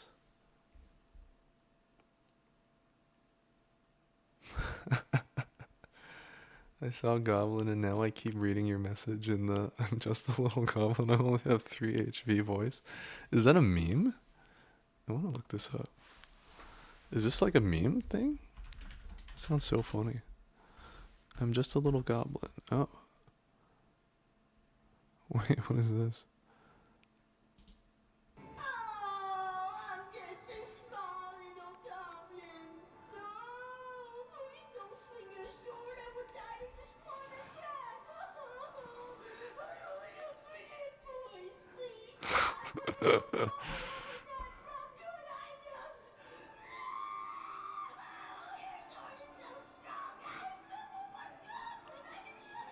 This is fucking hilarious. Who the fuck made this? That's fucking hilarious. I am never gonna forget that. Enjoy the next 24 hours. I need sleep. You too. Enjoy your sleep. You can hear it? I'm glad. I'm glad you can hear it. I had it on full blast on my speakers. I think that's the way it's meant to be experienced. It was that was fucking hilarious. I don't know who the fuck who sits down with like a phone or like something to record your voice and just records some shit like that. Who the fuck? What kind of like goblin gremlin energy does it take to just sit down with a phone and just like scream that fucking nonsense out of your mouth? That's like the best side of humanity, you know, is when people make. Honestly, that shit is art. It's silly, but it has impact on people, and therefore it's art. Until Dawn. I played this on the PS5. Guilty of that here. That's great. I mean, that's good. It's good to be in touch with your inner goblin energy, I guess. You know, not being too reserved. I think growing up, I was always expected to be very mature. So my inner goblin, if it exists, is all BDSM chained up to a table, and it likes it. I'm happy about it. I just don't experience the same stuff, but I do like when people have that energy. It's kind of weird because it's like the opposite vibe. It's close to the sounds of panic I make in horror games. All right, we're definitely playing then. That is a sentence of all time. That's great. I'm pretty sure whatever I just said didn't actually make sense. So that's probably a good way of describing it. Outside, though, I am very reserved and quiet. But on the inside, I is wild and free. That's great. The I is completely unnecessary there, and I like it. My inner goblin is BDSM chained up to a table and it likes it. Yeah. That's accurate. The I is very necessary, exactly. It gives the whole thing, it makes it poignant. It makes it meaningful. The Long Dark. In a different context, we wouldn't be playing this game on stream. But this could be fun. I have heard good things about The Long Dark. There's no way I can say that without thinking about. Anyway, we're gonna add it to our cart. I didn't really like Banishers of Ghosts of New Eden. I don't know why. It felt so I don't know. Felt kind of. Where was that uncle? Not just where was that sentence going, was uncle. Uncle makes it way worse. I don't think I'm at the point where people look at me and say that I'm an ajushi. I still think I'm of oppa age. I think so. And by think I know. I think I know.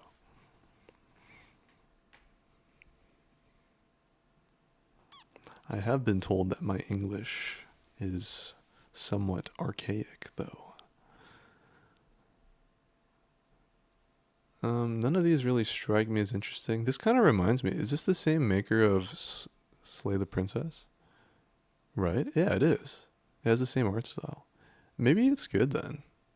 Overwhelmingly positive. It might be fun to play some of these, like, these games. Nah, cool uncle energy is off charts and fun. That's true. Cool uncle energy. That's a vibe. That's the kind of uncle that when you're like a little kid, he'll pick you up and just throw you as hard as he can into the air and then catch you. That's the cool uncle energy. Risking a lifetime of head trauma for a little bit of adrenaline. Castlevania Dominus Collection. Every time I see these three words in this order, it makes me want to get it, but I just don't like platformer games that much. I wish I did. I did play a Castlevania game once a long time ago on, I think it was the DS, and I thought it was pretty good. I didn't beat it though, so maybe it's something to come back to.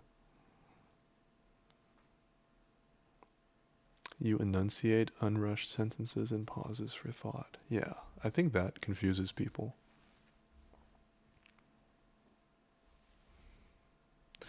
You know, I think it's sort of a combination of enunciating and being extremely lazy with my vocal intonation. It just makes it hard to understand, at least in person, sometimes. With a microphone in front of my face, everything sounds and makes more sense. Regal and elegant. Aw, thank you so much, Mr. H. If I could send you bits on my own channel to you, I would send you bits. Nunholy, loved it. I don't know why it says it's a sexual content game. I didn't see any sexual content. I thought it was great. It was just like mommy vampire hunters. I mean, like, that's some good shit. It makes me change my typing style to use words like enunciate. That's good. I hope I'm a positive influence on you. I have had other people say that watching me play horror games makes it like less scary for them because I don't seem panicked. I should play with a heart rate monitor. I think that would be so much fun. And just like try to use it as biofeedback to have like a really slow heart rate while I play horror games. So when bad shit in real life happens, my like autonomic response is to just be totally calm. You don't have outward fear, no. Yeah, outwardly I don't. I mean, inwardly, yeah. I mean, things kind of creep me out. I do get startled sometimes, for sure. Resting heart rate. I think it helped that I have worked in an emergency room environment once upon a time. And it was a very chill job for me, personally. I've done a lot of different jobs. That's actually the job. You know, when I said this mortuary work, when I'm logging things into the computer for like medical records for like the blemishes and things, I was like, oh, I actually have literally done stuff like this in the emergency room. You see some pretty interesting things in there. Like, I think it's the only, well, maybe not the only, I'd say psych wards are like this too, but it's one of the medical work environments where when you are working with the patients, you also have like bodyguards, and there's a lot of times you also like work with the police, and like all of a sudden the patient could like flip out or like, you used to do IT, now I'm a steel bar inspector, and I wish I was back in it or doing like science stuff. You're just looking at hard steel all day, Mr. H. Just looking at steel and being like, that steel looks good. What does that mean to be a steel bar inspector? Am I actually right when I said that? Is it actually like that? A nurse or technician. Yeah, a technician kind of thing. Kind of like that. This was back in when I was in higher education. I did that for a little while. ER work sounds so fast-paced. It was. It was like a combination of super fast-paced, and then sometimes it was just quiet. And now I only watches something SMH. Shake my head, right? He used to do it and now he only watches. Yeah. Cold, hard, lifeless steel is so repetitive and boring. You're exactly right. Pacing back and forth, looking at steel and paint for defects. Oh, okay. So you have a clipboard and you write down the defects and you put it in the computer? Or do you like take it off the line or something? Mr. H and the steel, yeah. Yeah. It does sound boring, yeah. It sounds boring. But I mean, having a good, stable job, like somebody's got to do that, right? Good, hardworking people do a lot of boring work to make things comfortable for us extremely lazy computer people. Take off the line and toss in bins. 10 hours a day is so long. Yeah, I mean that's hard work. That's good stuff. I'm proud of you, Mr. H. You know, I'm sitting on some steel right now. Who knows? Maybe you inspected it. If you didn't inspect this steel that my chair is made out of, my steel case chair, then maybe maybe it would break on me. I just want to work on computers again or doing science stuff. Yeah, that sounds like the best. It means that you're probably observant. Yeah. I think so. And you have a background in IT. You probably got some brains. You got some brain power. That stuff is complicated. Working in the emergency room is more like a memorization thing. Yeah, for me. That's why I like come up with weird ways to memorize things in games. I think I developed that skill back then, yeah. Because I'd have to, it'd be like a messy environment. There'd be a lot of blood sometimes. And you'd have to be like, okay, I got to remember all the things that's wrong with you. And take it out of the room and write it all down. Their background history, anything like that.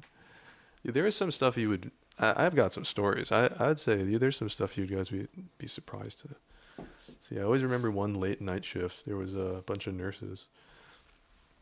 And we were trying to deal with... This is not HIPAA violation, by the way. This is ages old and there's no names involved, so... But we've had some people come in intoxicated, right? That's totally normal. But we were like, okay, this person's intoxicated. Let's connect an IV. Maybe they need some hydration. But it turns out they were faking it. And the moment we turned our backs, they jumped out of the fucking table with the syringes and tried to start stabbing one of the nurses. And we were like, oh my fucking God. But shit like that would happen. That kind of stuff would happen. Like police tackles in the medical treatment rooms. It happens. And I'd be like standing there in the corner just like writing shit down. I liked the job a lot. I had a good time.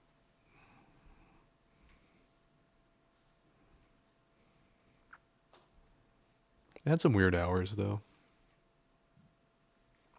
What on earth would be the point? I think my allergy to stupidity of faking the stab. You gotta wonder. That's the thing. Like, there is no logic. I think over the years I've been like, oh wait, I'm trying to solve this problem with logic, when people do things for reasons I can not possibly comprehend. Like, I think, okay, if you work with somebody who's evil, right? You work with an evil motherfucker. Sometimes that's okay because they're using logic. It's like, oh, you're greedy. Oh, you're selfish. Like, oh, okay, I can understand why you're doing certain things, right? Maybe that kind of evil. There's different kinds of evil.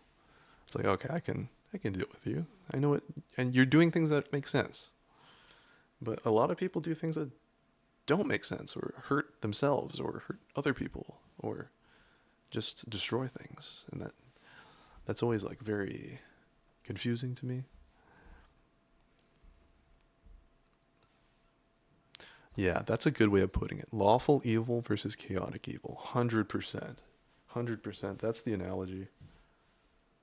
I think... Okay, let me know what you think of this sentiment. What... If anybody wants to answer, you can do this. What do you think the average person's alignment is in terms of D&D? Because I used to think it was neutral good. I used to think that. There's no way it's lawful good. It's just neutral.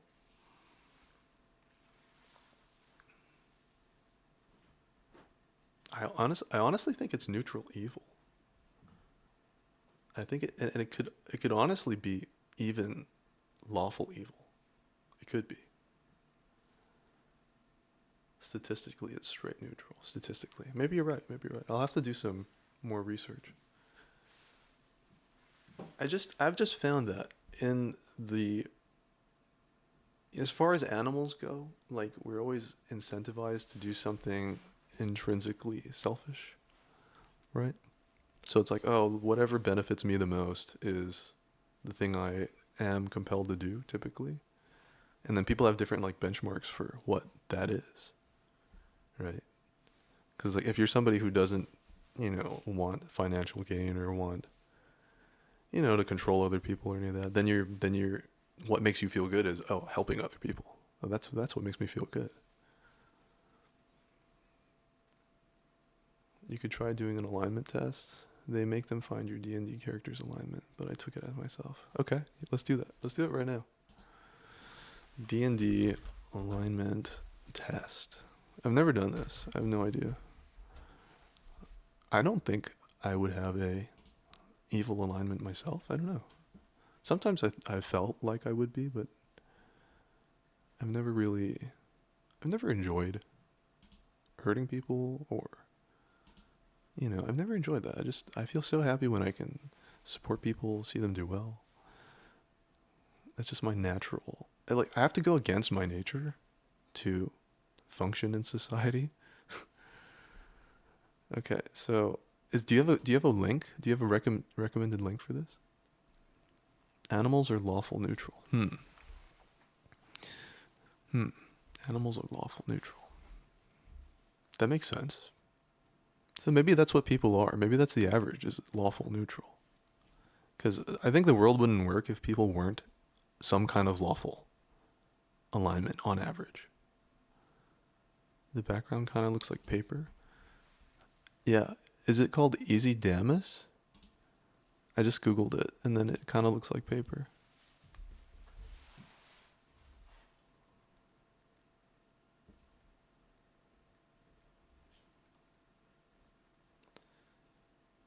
Let me see what I'm going to do here. 1 second.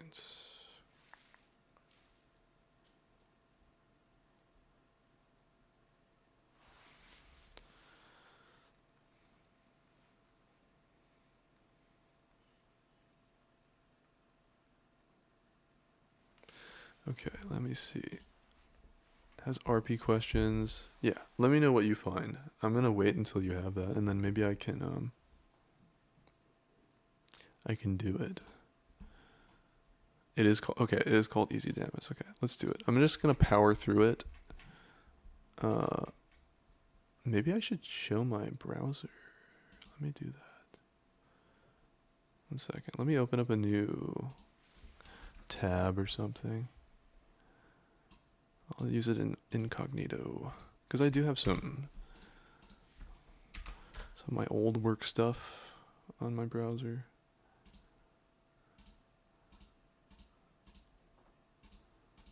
Alright, let me try to do this without showing you guys my credit card numbers or whatever. Window capture. Yeah, that looks good, right? There we go. Yeah, we got it. Okay, let me pull up my other thing here. It takes me like 2 to 3 times as long just to figure out how to do things on Twitch. I'm really still getting used to the browser history. Oh shit, can you see it? What would my browser history say? Oh shit. Just some like weird, like,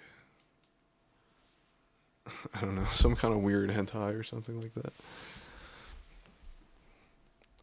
Something really specific, like toes tied behind back, strangling hentai. Yeah, something like that. Family elders are expressing disapproval of you to the rest of the family. Do you accept family elders? Besmirch? I wouldn't do that. Silence them any way that I can. Seek a compromise? Besmirch? No, I wouldn't do any of this shit. What the fuck? I wouldn't change my ways, but yeah, I'm gonna put secret compromise because I would accept the criticism because I'm like, hey, you're fucking old, and you can say whatever you want.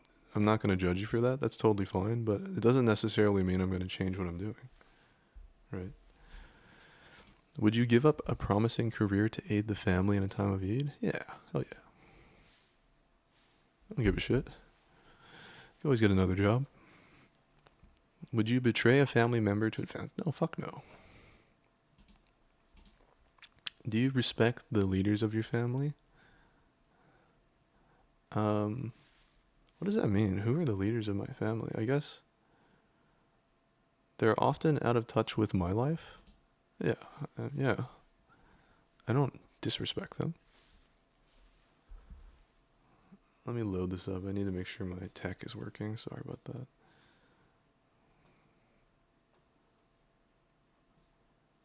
The sacred text. Yeah, that's what my browser history is. The sacred text, but then like dash hentai, and then episode 4. Stop being hard on myself. Yeah. You're a good streamer and learning, growing well. Oh, thank you so much. You're really a positive person. Appreciate that a lot. Mr. H. Your positivity is downright infectious, you know? If your family had arranged your marriage to someone loathsome, would I subtly work against the flee? Yeah, fuck yeah. I mean, I would probably be like, nah, and then just do nothing about it. But, you know, that's about the same, I think. Flee. You're estranged from a family member on his deathbed. He seeks reconciliation. Okay. Do you? I wouldn't mind. I'd speak to them, behold my ground. I don't know. Yeah, sure. Wait, discuss your estrangement openly without rancor? Yeah, sure. Totally. I'd be like, yo, I fucking hate you, but there's nothing to, nothing, you know, there's no grudge too deep to not just let it go if they're seeking reconciliation, you know? If it's me seeking reconciliation, I don't know. If they want forgiveness, yeah, okay. A powerful but corrupt judge offers you wealth if you will testify against your friend. Do you? I mean, is my friend guilty of something? I don't know. I don't think I'd want to. Refuse the offer and refuse to testify? Yeah, I don't think I would want to. Like, I don't care how much. Oh, but corrupt judge? I didn't really think about that. Fuck no. I don't want anything from anybody corrupt. At all. In my life. Because that shit doesn't end right there. That shit just keeps going on. I don't want anything. Do you become close to friends or hold most people at a safe distance? I have a few. I mean, I have a few close friends, but I also absolutely try to keep people at a distance. Yeah. I think that's why VTubing is like, oh, that's the nice sweet spot in between. Have you ever betrayed a friend? I have done so once. I have done that. And it was something that I still think about and I still regret. It wasn't a horrible betrayal, don't get me wrong. It wasn't something terrible. But I've done that, and yeah, I really learned that, and I have gotten away with it, by the way. But I think about it and I'm like, that's not how I want to be. Whatever short-term material gain I get there, I don't want to be that way ever again. This is something I did a long time ago. I was pretty young, so you know, you just when you're under 20 years old, you're basically an idiot. Even if you don't think you are. later on you realize that. You're like, oh, yeah, I guess I was kind of an idiot. How do you view lifelong commitment to a single romantic partner? I mean, that's ideal. I'd worry I might tie yourself to one person. I have or want such a romance. I don't know. I'm pretty, like, open-minded. Yeah, I don't have much to say about that. That sounds good. Doesn't need to be that way, though. Do you insist on repayment? Because, I mean, also, how long are people going to live? That's a good question, right? Especially with all these advances in technology and things like that. Lifelong with just one special someone is the dream. It would be so awesome and nice. Yeah. No, I totally agree with that. That's the ideal, I'd say. Because if you're choosing that relationship, then that's the kind of relationship that is meaningful and it compounds on itself and it grows in value over time. I mean, that's good. That's good stuff. Do you insist on repayment when lending money to friends? I mean, no, but it's sure nice to be repaid. I have plenty of friends that owe me money, but I don't know. I don't keep track anymore. I don't care.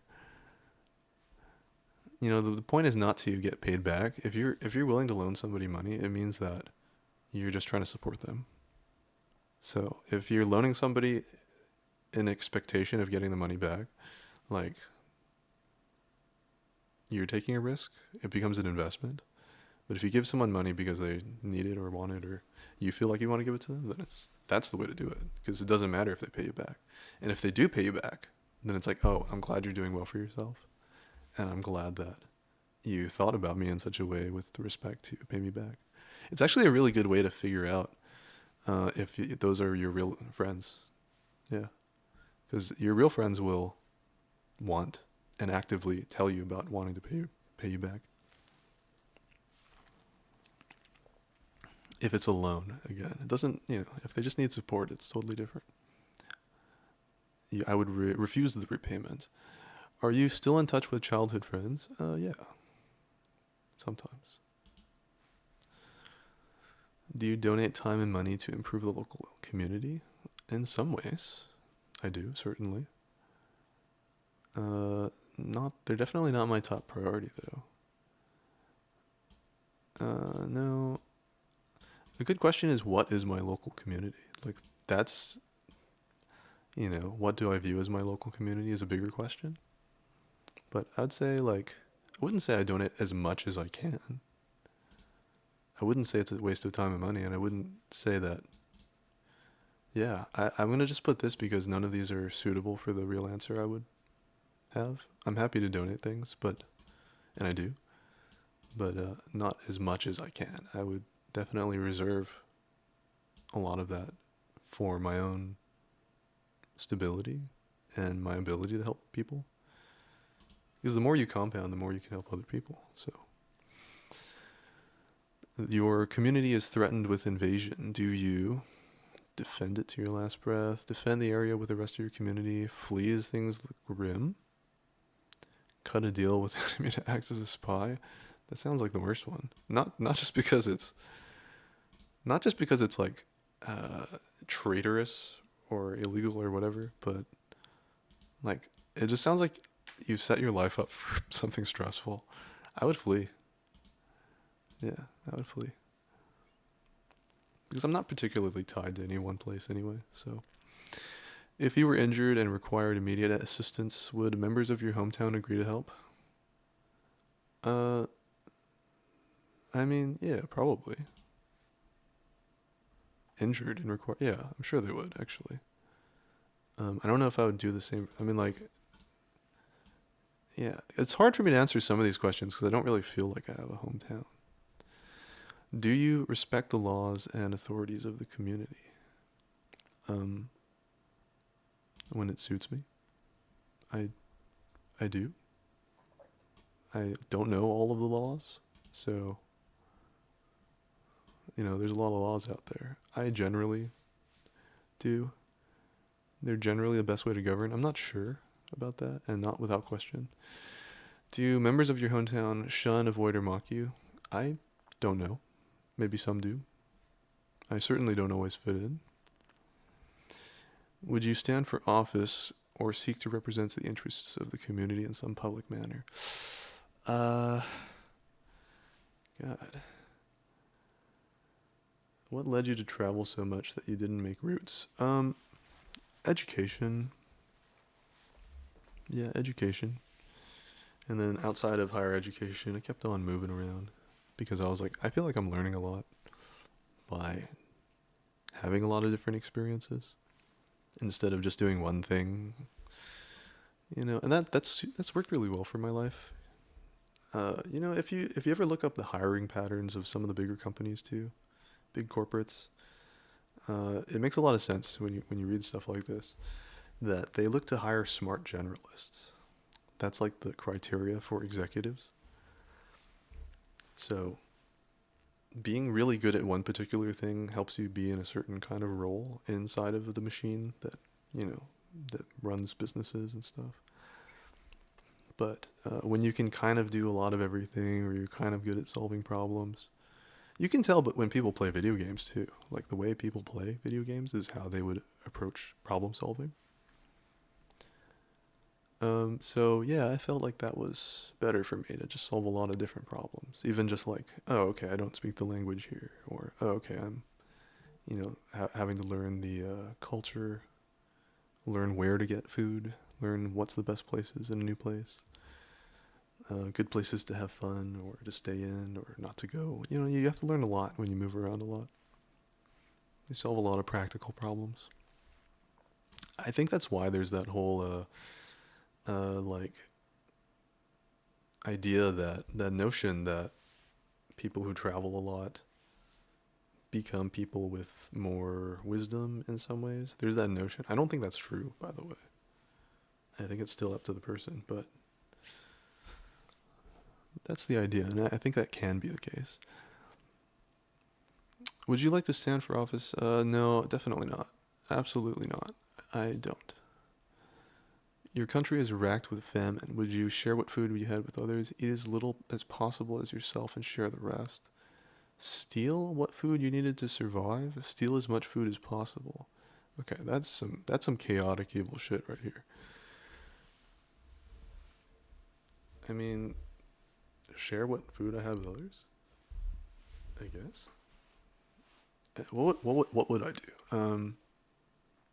I would try to grow some potatoes because they're easy to grow with a shovel, and then I'd have plenty of food. And if I had plenty of food, I guess I would share it with people. Yeah, why not? I don't think I would steal anything. It sounds like trouble. A plague is sweeping across your country. Would you undertake... Oh, okay, I skipped one. If I offered enough money, would you slip a poison into your king's drink? Nah, I wouldn't... would I warn the king of the plot? No, I'd say, although a vast sum of money would tempt me, I certainly wouldn't do it. That sounds about right. I'm not sure about this, because there's too many, other factors. Like, if somebody wanted to kill the king, and the king was, a horrible person, would I warn him? Is that my responsibility to do that? Am I hurting people by doing that? It's kind of like the whole, the ethical question of, if there's a trolley or a train going down the tracks and you had to pull a lever, would you let it kill 5 people or 1? That kind of thing. Would I let it kill 5 people or 1 person? I don't know. Depends on the 5 people. If by doing nothing, I would probably not get in trouble. If I touch that lever, I'm probably gonna have to show up to court, regardless of how many people it kills. I'd probably be like, oh man, nothing I could do about that. Shouldn't have happened in the first place. A plague is sweeping across your country. Would you undertake a dangerous mission to find the cure? Heal the sick as best as you can. Avoid contact with the sick. Flee the country. I mean, this seems obvious to do this. I don't know about these are pretty broad questions, so I'm just gonna do what the most practical thing is here. Do you respect the lawful authority of the rulers of the land? Yeah, sure. They're generally fair and just. I mean, I don't think that's true. But I also don't think that they're like, it's not like I don't respect their authority, right? Um, probably this then. If you were offered a reasonably practical solving in action, I'd grow potatoes. Yeah, that's history. You know, the English Industrial Revolution, if you really trace the roots of that, it came down to being able to grow potatoes. And that's why we got the Russell Burbank potato. And that's why Ireland was doing so well for itself at one time. Until, you know, that's why we have the Russell Burbank, because it was blight resistant. So it really changed the whole world, potatoes. Look up the history of potatoes. And they're very easy to grow, small amount of land required. Yeah, all the good stuff. If you were offered a reasonably lucrative deal, would you spy for a hostile foreign power? Abso-fucking-lutely not, because I might get caught. I mean, that, basically. I just don't want to be involved in people's shit. I just want to be outside of other people's games. I don't think the nation trusts me, per se. Do they trust their citizens? I don't think they trust their citizens. Otherwise, they wouldn't have all these, like, cameras and police and, you know. So, yeah, I don't think that's even a thing. And that's maybe wisely so, not to trust people. Do you rely on the government to enforce contracts and property rights? Yeah, I think so, basically. Yeah, the courts are equipped to handle such disputes. That's true. They're generally equipped to do such things. For contracts and property rights, yeah. If imprisoned, would you kill or injure others to escape? No, the guards are just doing it. That's actually a good question. I've never considered a thing like this. Probably not, right? Because if I escape, then I'm going to be hunted down, and I want to be able to sleep good. So I don't think so. Like, why would I do that? Because if I get caught, it'd be worse too, right?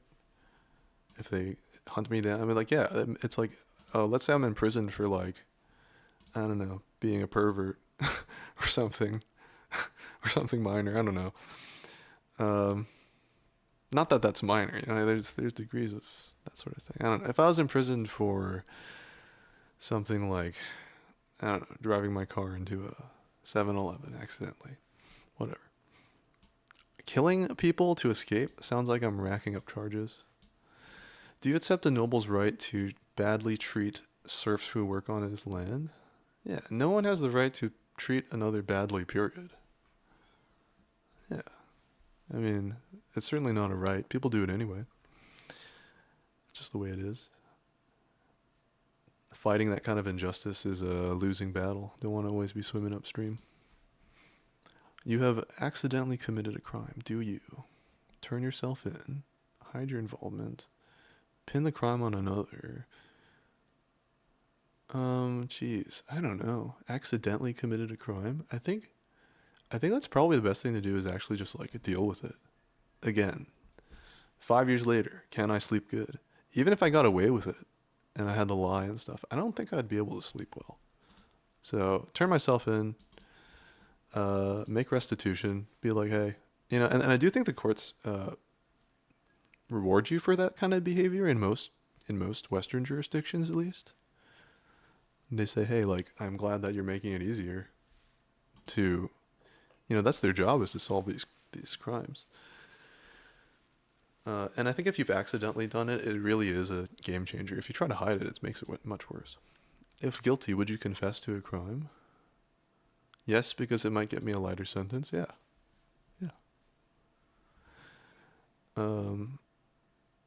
If I was guilty, yeah. If they have evidence, I mean, what's the point? If they didn't have evidence, if they didn't have evidence of a crime that I committed and it wasn't a serious crime, Um,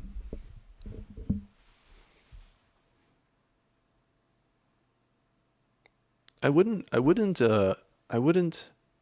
incriminate myself, but just, I wouldn't hide it.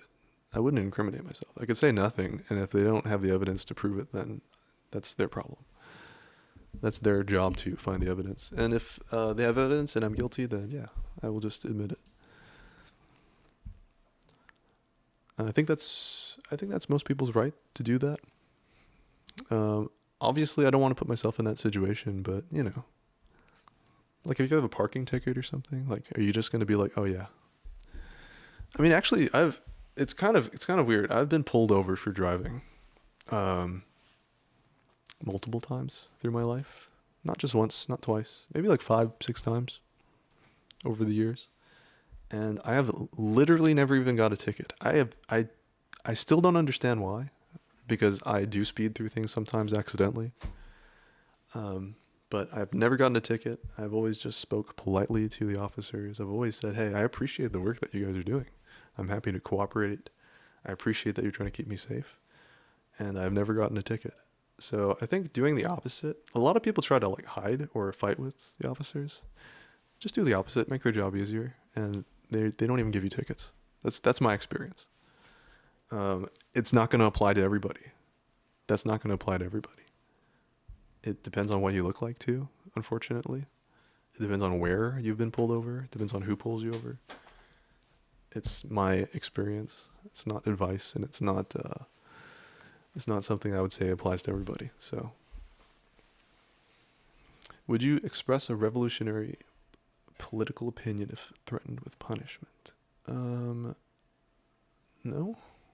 Yeah, politics aren't worth getting worked up about for me.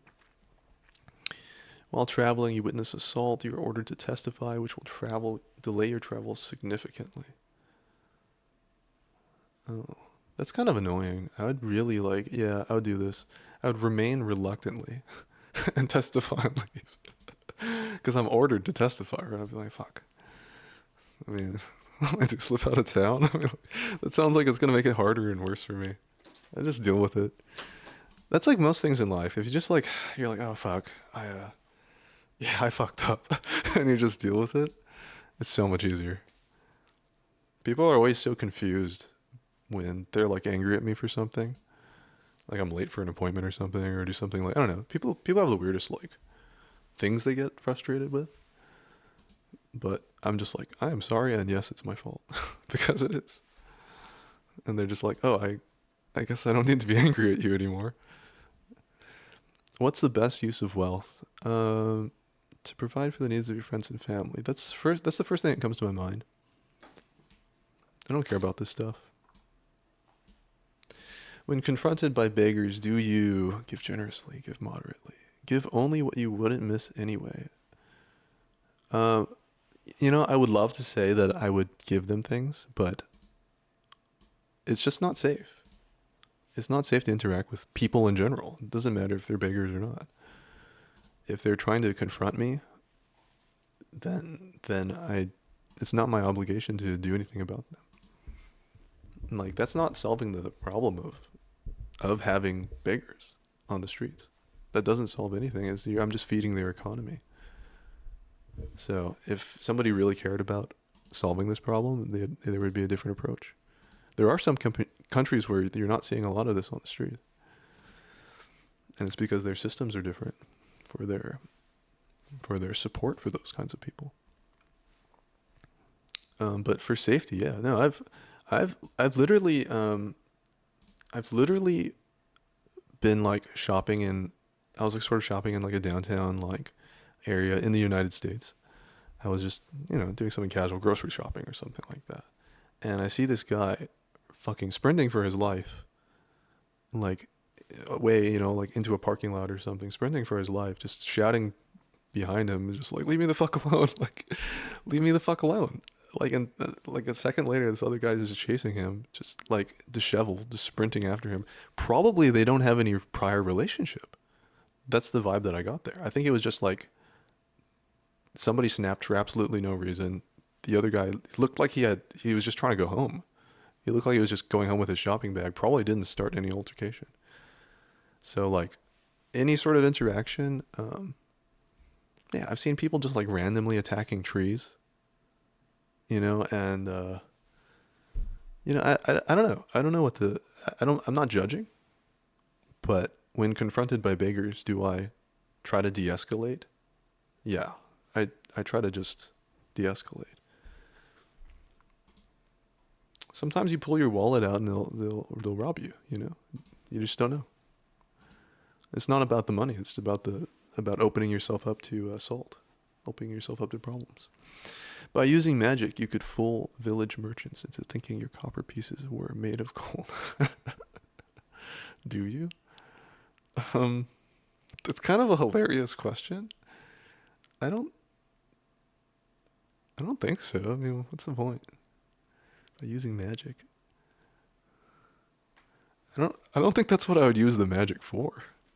It's pretty awesome that I could do that, but why? You have 2 job offers. One pays more, but the other is secure and steady. Which do you choose? Oh, it depends.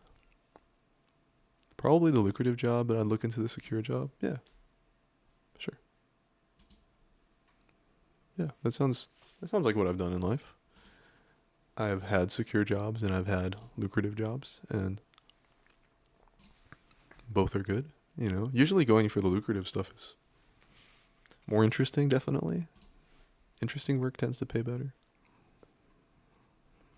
What's the best path to wealth? It's a matter of luck and being at the right place. It's partially this. Staying flexible so you can take advantage of good opportunities. It's definitely partially that too. Following a long-term plan that incorporates a comfortable level of risk. This is also true. This is the only one that I would say is not true. It's not the best path to wealth. I would say in some ways it is a path to wealth, but it's certainly not the best. Unfortunately, things don't work like that, you know? They just, the obvious stuff doesn't work. I would say probably this. You find good opportunities, you take advantage of them, and then you capitalize on it. And then the second thing I would pick is definitely this. Just do something long-term that incorporates a comfortable level of risk. Yeah, if it's a good long-term plan. Yeah, so I would say in between these two. Technically, this is better advice, but it really depends on what that means. If you plan to do a stable, boring job for 40 years to get wealthy, that's not worth it. If you're staying flexible and doing things that are interesting and chasing different opportunities that are well considered, then this is a good idea too. So it really depends. I don't really think it's a matter of luck and being at the right place at the right time. I think that can happen, but you can create this. You can create those circumstances. Not always, but with enough persistence and keeping your eyes open, you can create that. If you accepted a job or contract, would you even try to finish the task if it got much more dangerous? Dangerous. Then more dangerous than expected. You can bet. I mean, I don't know. That's a good question. I don't think I would go back and bait and switch them. If it's no longer a good deal, then the deal is off. That's what it is.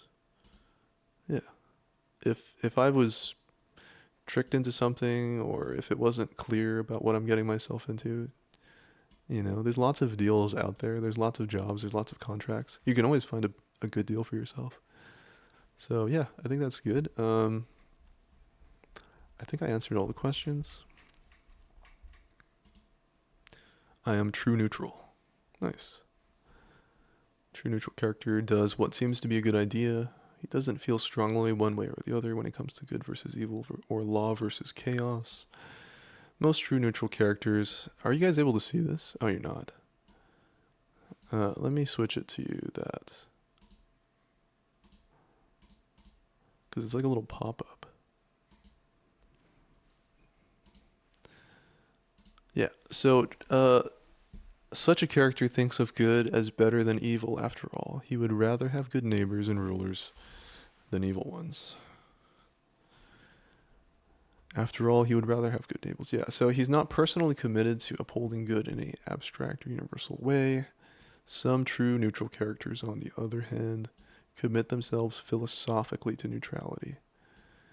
They see these different paths as dangerous extremes. They advocate the middle way.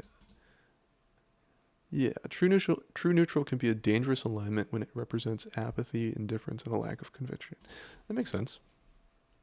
So I've got 18 lawful good, 23 neutral good. Yeah, I mean, this seems reasonable. Is that what you got as well? Let me check. I think you said that.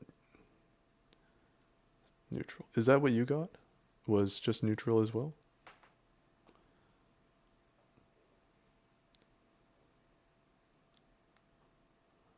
And then Mr. H, I think you got... Did you say yours was chaotic neutral, or you didn't actually do that? I don't think I learned really anything from doing that, to be honest. Those are some interesting questions, though. I think it got me thinking.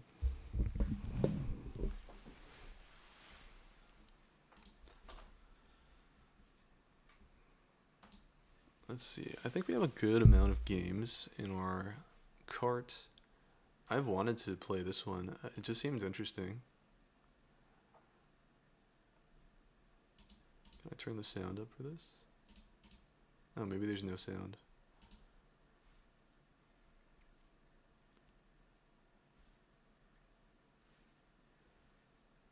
Yeah, it seemed like fun.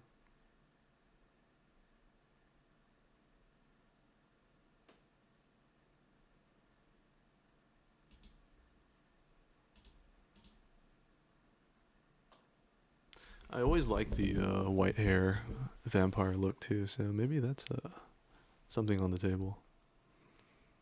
You're chaotic neutral. That's great. That makes sense. You seem more like a chaotic good to me. You seem like you're chaotic good, but maybe it depends on to who, right? People that you like are different than how you treat the rest of the world. I think I'm like that as well. I treat the world differently than the people I like. Yeah, it definitely depends. Okay, well, I think I'm going to leave the stream here. I've got a bunch of games in our cart. We're going to look at playing. I think a lot of these will be fun. And yeah, it's great. We got a Steam sale. How much are we saving? We're saving a lot of money. Yeah, I'll be back on maybe later. We'll see. We'll see today. It really depends. I hope you guys had fun watching the Mortuary Assistant.